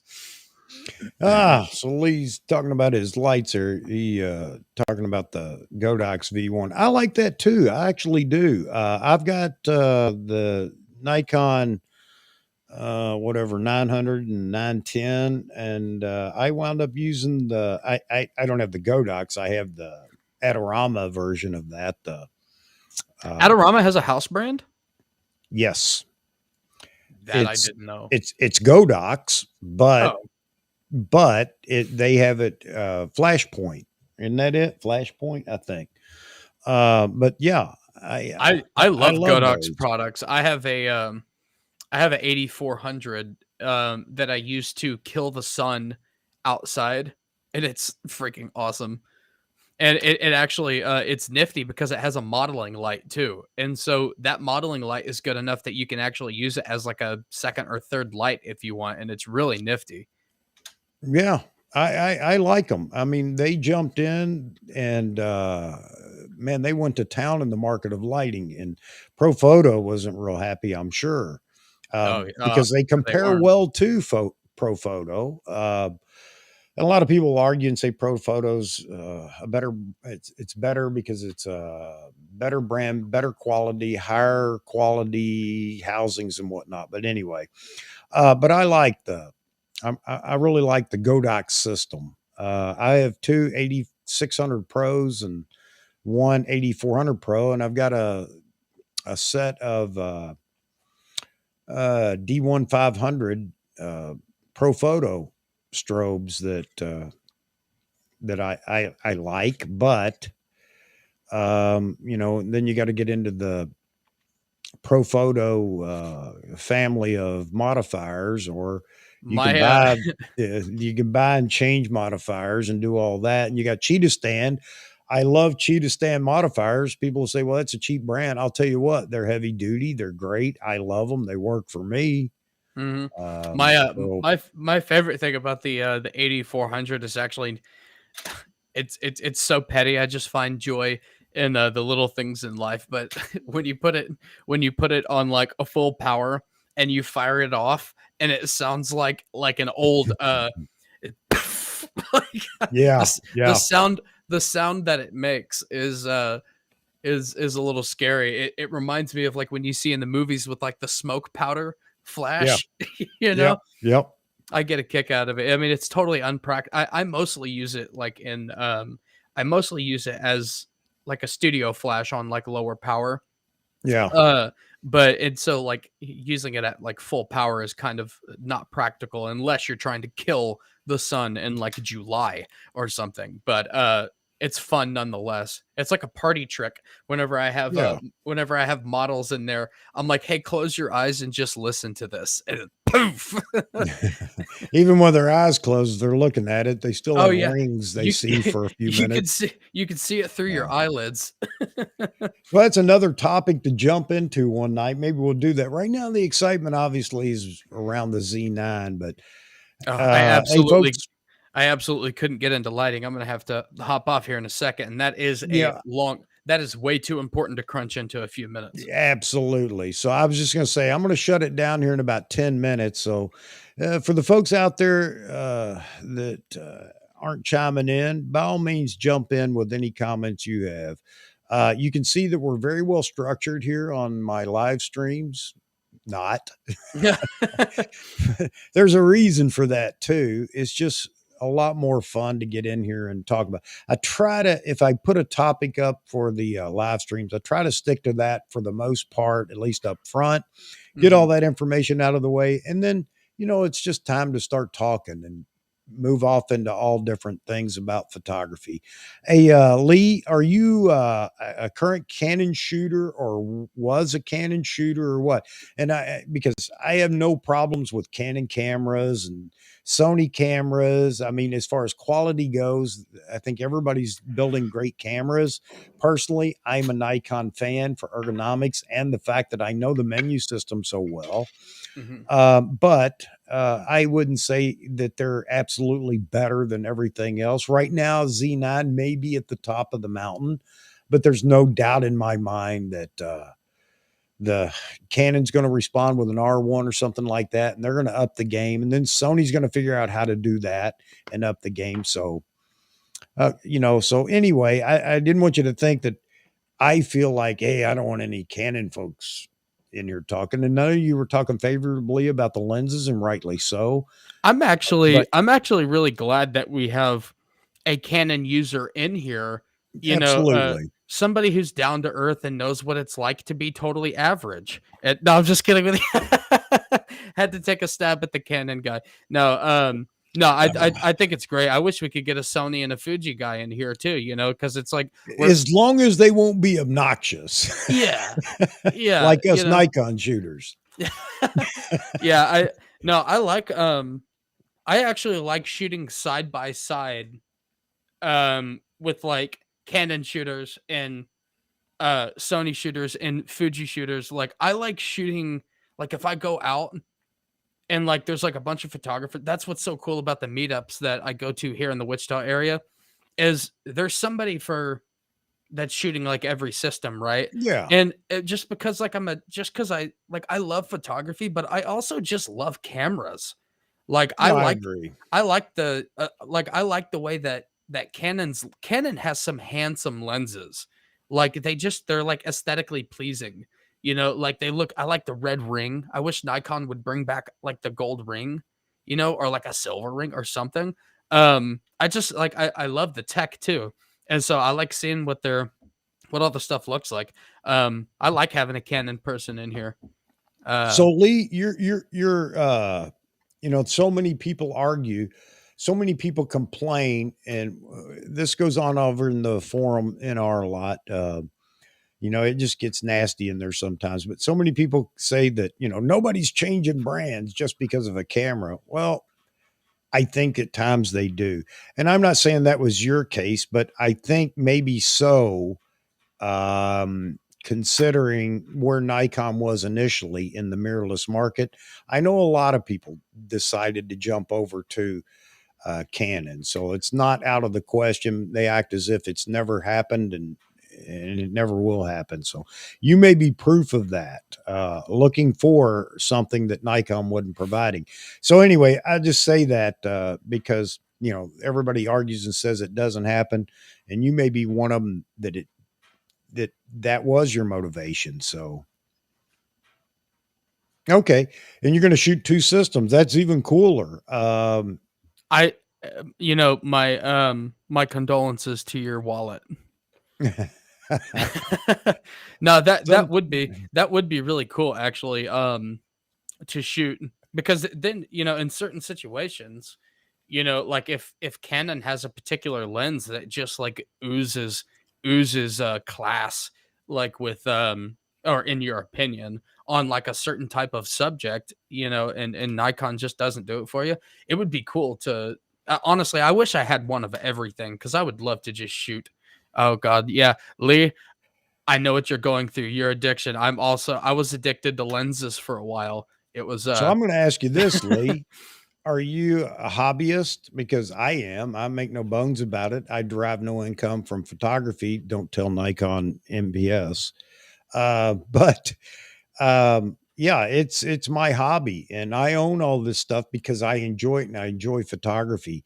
Um, Weddings and portraits I've done with the R5 blow me away. Okay, so you are shooting what term? See, professional to me is someone who makes a living or portion of a living mhm, via uh, a skill, a tech skill, or whatever. mhm. A real estate shooter. Okay, all right. I just wondered.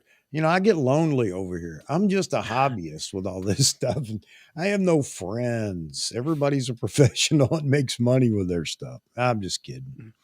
You know, No, it's good. I think there's different types of pros. Like you could be pro level in your skill and not. I mean, you're still a pro. Like you know your gear, you know your shot Yeah. and stuff like that. It's one of those like are you a working photographer? That's a good Maybe word that's a for it. better we should start saying it, but I'm of the old school where a Sure. profession means professional in Mhm. your profession or skill set. I think And YouTube has created a working. lot of professional I agree. I agree. photographers, and so I they've agree. YouTube may be a big contributor to the skewing of that word because you make a Yeah. good point. I've never thought about it like that. Professional profession, they are directly linked, you know. And Yeah. I would consider myself a pro photographer because I do make some money, but nowhere close to Yeah, like, but for you most know, people, your profession is what provides you with your exactly. income, and, Yeah. well, it's maybe old school, but yeah, I agree with you. I think YouTube made a lot of professional photographers that Mhm. might shoot 1 or 2 gigs a month or something like that, which is fine, but don't, talk about your great photography business when you're not putting any effort into it or whatever. You're just Yeah. working word of mouth, and now you're a professional. Okay. But working photographer works for me, so I like that. Are you a working photographer or a hobbyist? That's what I'm going with. You know, you're a hobbyist or you're a working photographer. And just because Yeah. you're a hobbyist doesn't mean you can't have expensive cameras and lenses, okay? Honestly, I'm living proof. and do not tell any of my clients this. But if I could never do a job for hire again and make all the money from photography that I want from selling prints of things that I really wanted to shoot and I thought about, and then I went out and I found it and I shot it, I would totally give up shooting family portraits and senior photos. I would give all of that up to just do the things that like I want to do. The only reason why like I do those things is that way I'm not just like out of pocket on everything that I want. Like the Z9. The Z9 was paid for from my this year of working, or at least half of this year. So, Yeah. So talking about your investment there in Canon and in Nikon, and I think that's great. If you can get it, you can buy it, whatever. I think that's great. But let me ask you this: if you've been in any of the uh, forums for Canon or Nikon, how many people have asked you, "Do you really need that?" That's another thing that really gripes me when people start telling me, "You don't need that. What Lee does wants it do that it. your other camera can't do?"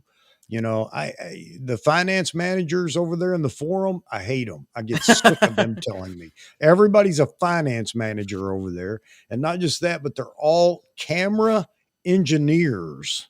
My favorite thing And that you have said, Chuck, was whatever happened to want. yeah, yeah, I love that. absolutely. And I love telling them that. Why are you getting it? Because I want it. I don't Yeah, need it. I want it. because I can afford it. I mean, because Yeah, I I worked want it. hard all my life and, now Yeah. I can do things like this. But even that, I want it, I can afford it, and I'm getting it. I don't need it. I In the don't. words in the words of Ariana Grande, I see it, I like it, I want it, I got it. Yeah. Don't ask me why I know that lyric. Yeah, yeah, it's over in DP review and all that stuff too, and then I love that one. It's just a tool. The best camera is the one in your hand. Yeah, okay. I get that. Thanks, Captain Obvious. You know what's really Um, funny?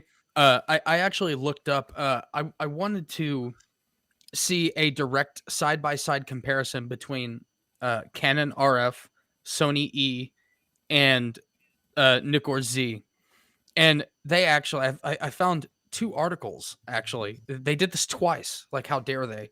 And they actually also included like a Luminix lens and like a Sigma lens.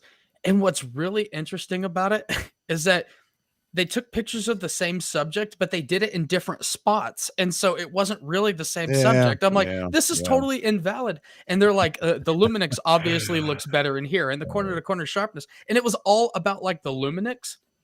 And I was like, well, this is Yeah. obviously biased. And then their end was and so the winner of this test was the Sigma. And I'm like, did 7 people like run this test? Like how Yeah. you just everything was about how the Luminix won. And I could barely like me with my eye, like I have a pretty good eye and I peep.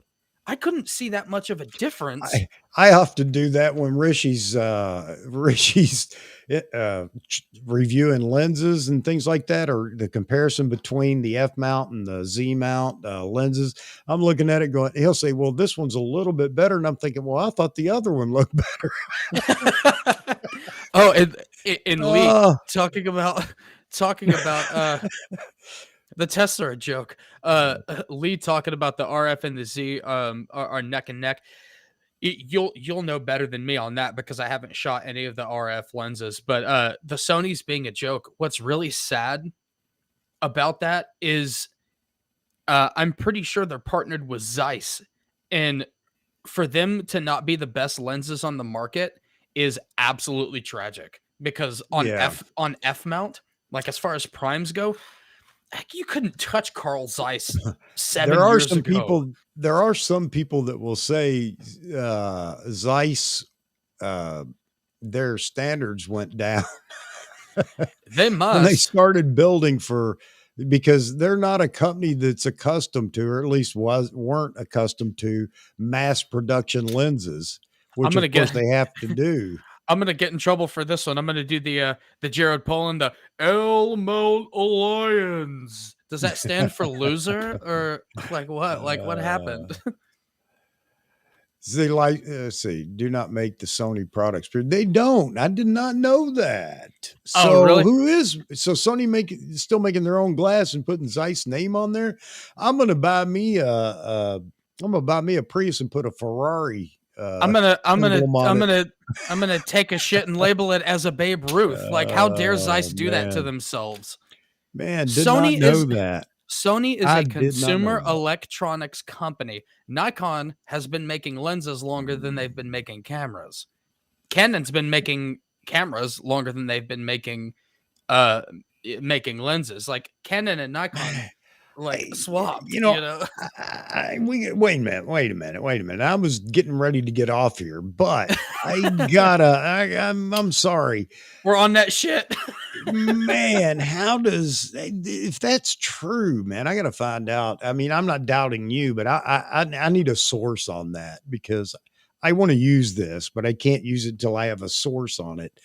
But why would you do that? Why would you build your own glass and put Zeiss on there? I mean, for other than obvious reasons, hoping that it would sell better. That would be like let's see. I just had the example and I lost it because it's getting late. That would be like Yeah, me buying a um Prius and putting a Ferrari emblem on it. that's a good one, or that would be like Leica licensing their name to like Polaroid. Yeah. you know? Well, and now here, this is one of those, cameras that everybody jonesed for a long time. Obviously, I couldn't afford it, and that's one I didn't need and stuck to. Chuck, you don't need that. Is Hasselblad, Oh my you god, know? what, $50,000 for one of those? Yeah, but now, Insane. but DJI bought them out, The and drone now, company? yes, have you seen the Hasselblad? Or I'm sorry, the DJI 4D? Well, I heard They all that have, yeah. Hasselblad's they make and sell, I think, 2 cameras a month or something like that. It's a ridiculously low number. It's like, I hope you just have like 2 people making 30 grand a year, otherwise you're not going to keep the lights on, Yeah.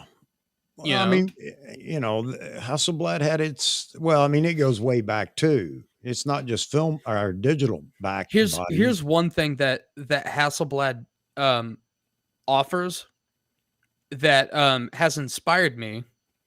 They do offer like a monochrome variant, and where it doesn't have like a Right. color filter or something on it, and it has inspired me. It's extremely expensive, but there is a company that you can send your camera to and they will monochrome it. And so if at some point this, like, let's just say um I come into a lot of money, I will buy a Nikon Z6 II just to send it off to have it monochromed, because there is a huge difference between making a picture from color to black and white in Lightroom and actually have one that only shoots in black and white. Like, there is a noticeable difference, and you can even tell it from one Hasselblad to like the monochrome, and it's Okay. beautiful.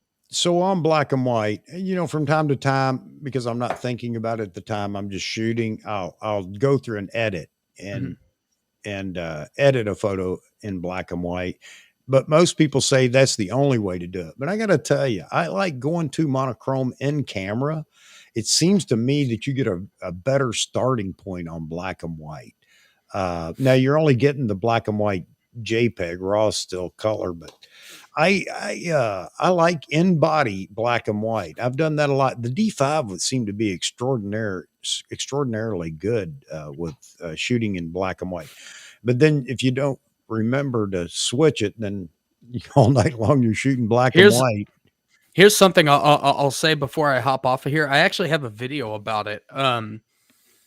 Uh, I I would encourage people to go out, and it's actually really easy in the Z6 too. Maybe in the Z6 as well. Definitely in the Z6 too and Z7 too. You can set a profile to where you're seeing in that profile. And Okay. so but when you take the picture, it takes the picture in raw. And Hmm. so when you bring it into Lightroom, it's a raw file. And what that's actually really nifty for is you can go out, if you know that you want to shoot some like black and white, like you want to edit some black and white, you put the profile to where you're seeing it in black and white, and it changes how you set your ISO and your shutter speed and your aperture, because you're not paying attention to the colors, you're paying attention to like the tones, and Hmm. it changes how you shoot. And it is a lot of fun, and it's a great experiment and learning experience to like go out and see things Yeah. in less information, and you end up with some like better black and whites, I think, in my opinion. And I don't do that all the time, but sometimes I just get a hankering to just do black Yeah, and it's white. it's it's nice to play around with that. Now, Monochrome Memoirs. I can't remember his name, but he hasn't produced anything for a while. I always Yeah. enjoyed I watching liked him. his I liked his channel. I Yeah, I don't know did what too. happened to it. I know he shoots like a lot of weddings, so maybe he just got too busy for it or something. I don't know. Maybe Or so. he And if got that's tired the of case, everybody pooping on Nikon and that's what he does. yeah. I don't So, know. well, Who I don't knows? know either. All right, so I'm going to shut it down here in just a minute, folks. Anybody got any closing comments or anything else? We still have 6 that are visible here in the chat room or in the stream. But hey, I've really enjoyed it. I'll just yap for a second until somebody posts a comment. I want to thank you, Zach, for coming on again tonight. It's been a lot of fun, man. Thank And you for having me. yeah, absolutely. And we'll continue to do this. So every now and then I'm going to give you a shout, man, let you know, hey, jump in there with us again. It's just nice to keep the banter and everything else going. It's nice for everybody in the chat. They get a chance to drag us off topic, and it's not hard to do with me. So that's Yeah, me fine. neither. Me neither. If you get me on a Yeah. if somebody starts talking gear, man, I could just end Yeah. up way over here. I love it. And, and anything you hear from me is just an opinion. Don't take it for fact because, there's so much out there to talk about and we don't always have the sourcing on it. But I do give Peter over at Nikon Rumors a lot of credit for a lot of the things that he's done in the rumor community anyway. But he's got an impeccable record really on those things. So just like the shipping and everything else, he's always got his eye out. He's got a lot of people out there in the field that feed him a lot of these things that pop up and we wouldn't see for a day or two because it's buried Mhm. somewhere, but it's important to us. So Nikon that, Rumors is by far the best rumor site, and everybody knows it. Canon Rumors is like, yeah, so I heard Sony Rumors is just terrible, and Nikon Rumors, although Nikon probably doesn't like it, they're always right. pretty good on their information. And I always want to plug Peter because he does talk about how people just parrot the information that he found or came up with and everything else, and they don't give him due credit. I'll absolutely do that with him or for him. Hmm. I anything I tell you, it came out of uh, it came from Nikon Rumors and Peter's information over there. Hey, Nikon, I know you're getting ready to take off. You got to catch some Z's best you can before you start the Zoom calls.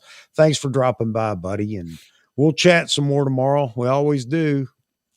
So, anybody else that's in here, after me thanking Mr. Zach, and he'll be back if he wants to, of course. Sure, Um, absolutely. but I hope everybody has a great day tomorrow. We're all waiting. Saturday night is the primary night for live stream, so I'll be in here again. And I want everybody to come back and join in and tell lies, give opinions like we do. And but next week, the 15th, which is Wednesday, we are definitely going to be on live to either complain, cry on each other's shoulders, or be super happy and jubilant that the Z9 is shipping and all that. So, drop it on your calendar Saturday night if you're bored and available. Jump in here and then absolutely next week on the 15th. So, no, thank you, John, for showing up, man. I Joe really John, appreciate thanks for everybody swinging jumping in. by.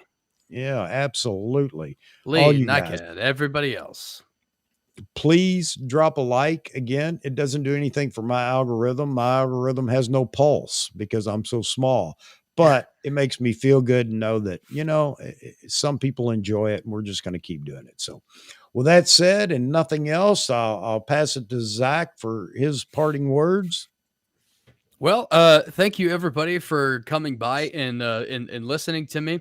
I encourage everybody. I'm sure everybody is. I think everybody that I've seen is checking out my channel now, and make sure you keep checking out AP Studios if you're new. And again, thanks for listening to me rant, and we will all be weeping together if we don't have our Z9s on the 16th. And I just want to let everybody know that I'm way too selfish with it. You are not going to be in my thoughts because I will be thinking about my own problems with not having my Z9. Yeah, yeah, yep, yep. And man, we got a lot of live streams to go after that thing is in our hands. And just anyway, a lot coming. So thanks again for stopping by. God bless you all. I hope you have a wonderful weekend, and see some of you Saturday night or everybody that wants to join. Thanks, Ted. I appreciate it. So that's it. All right, gentlemen, ladies, if you're present, have a wonderful night, wonderful week. Take care, everybody.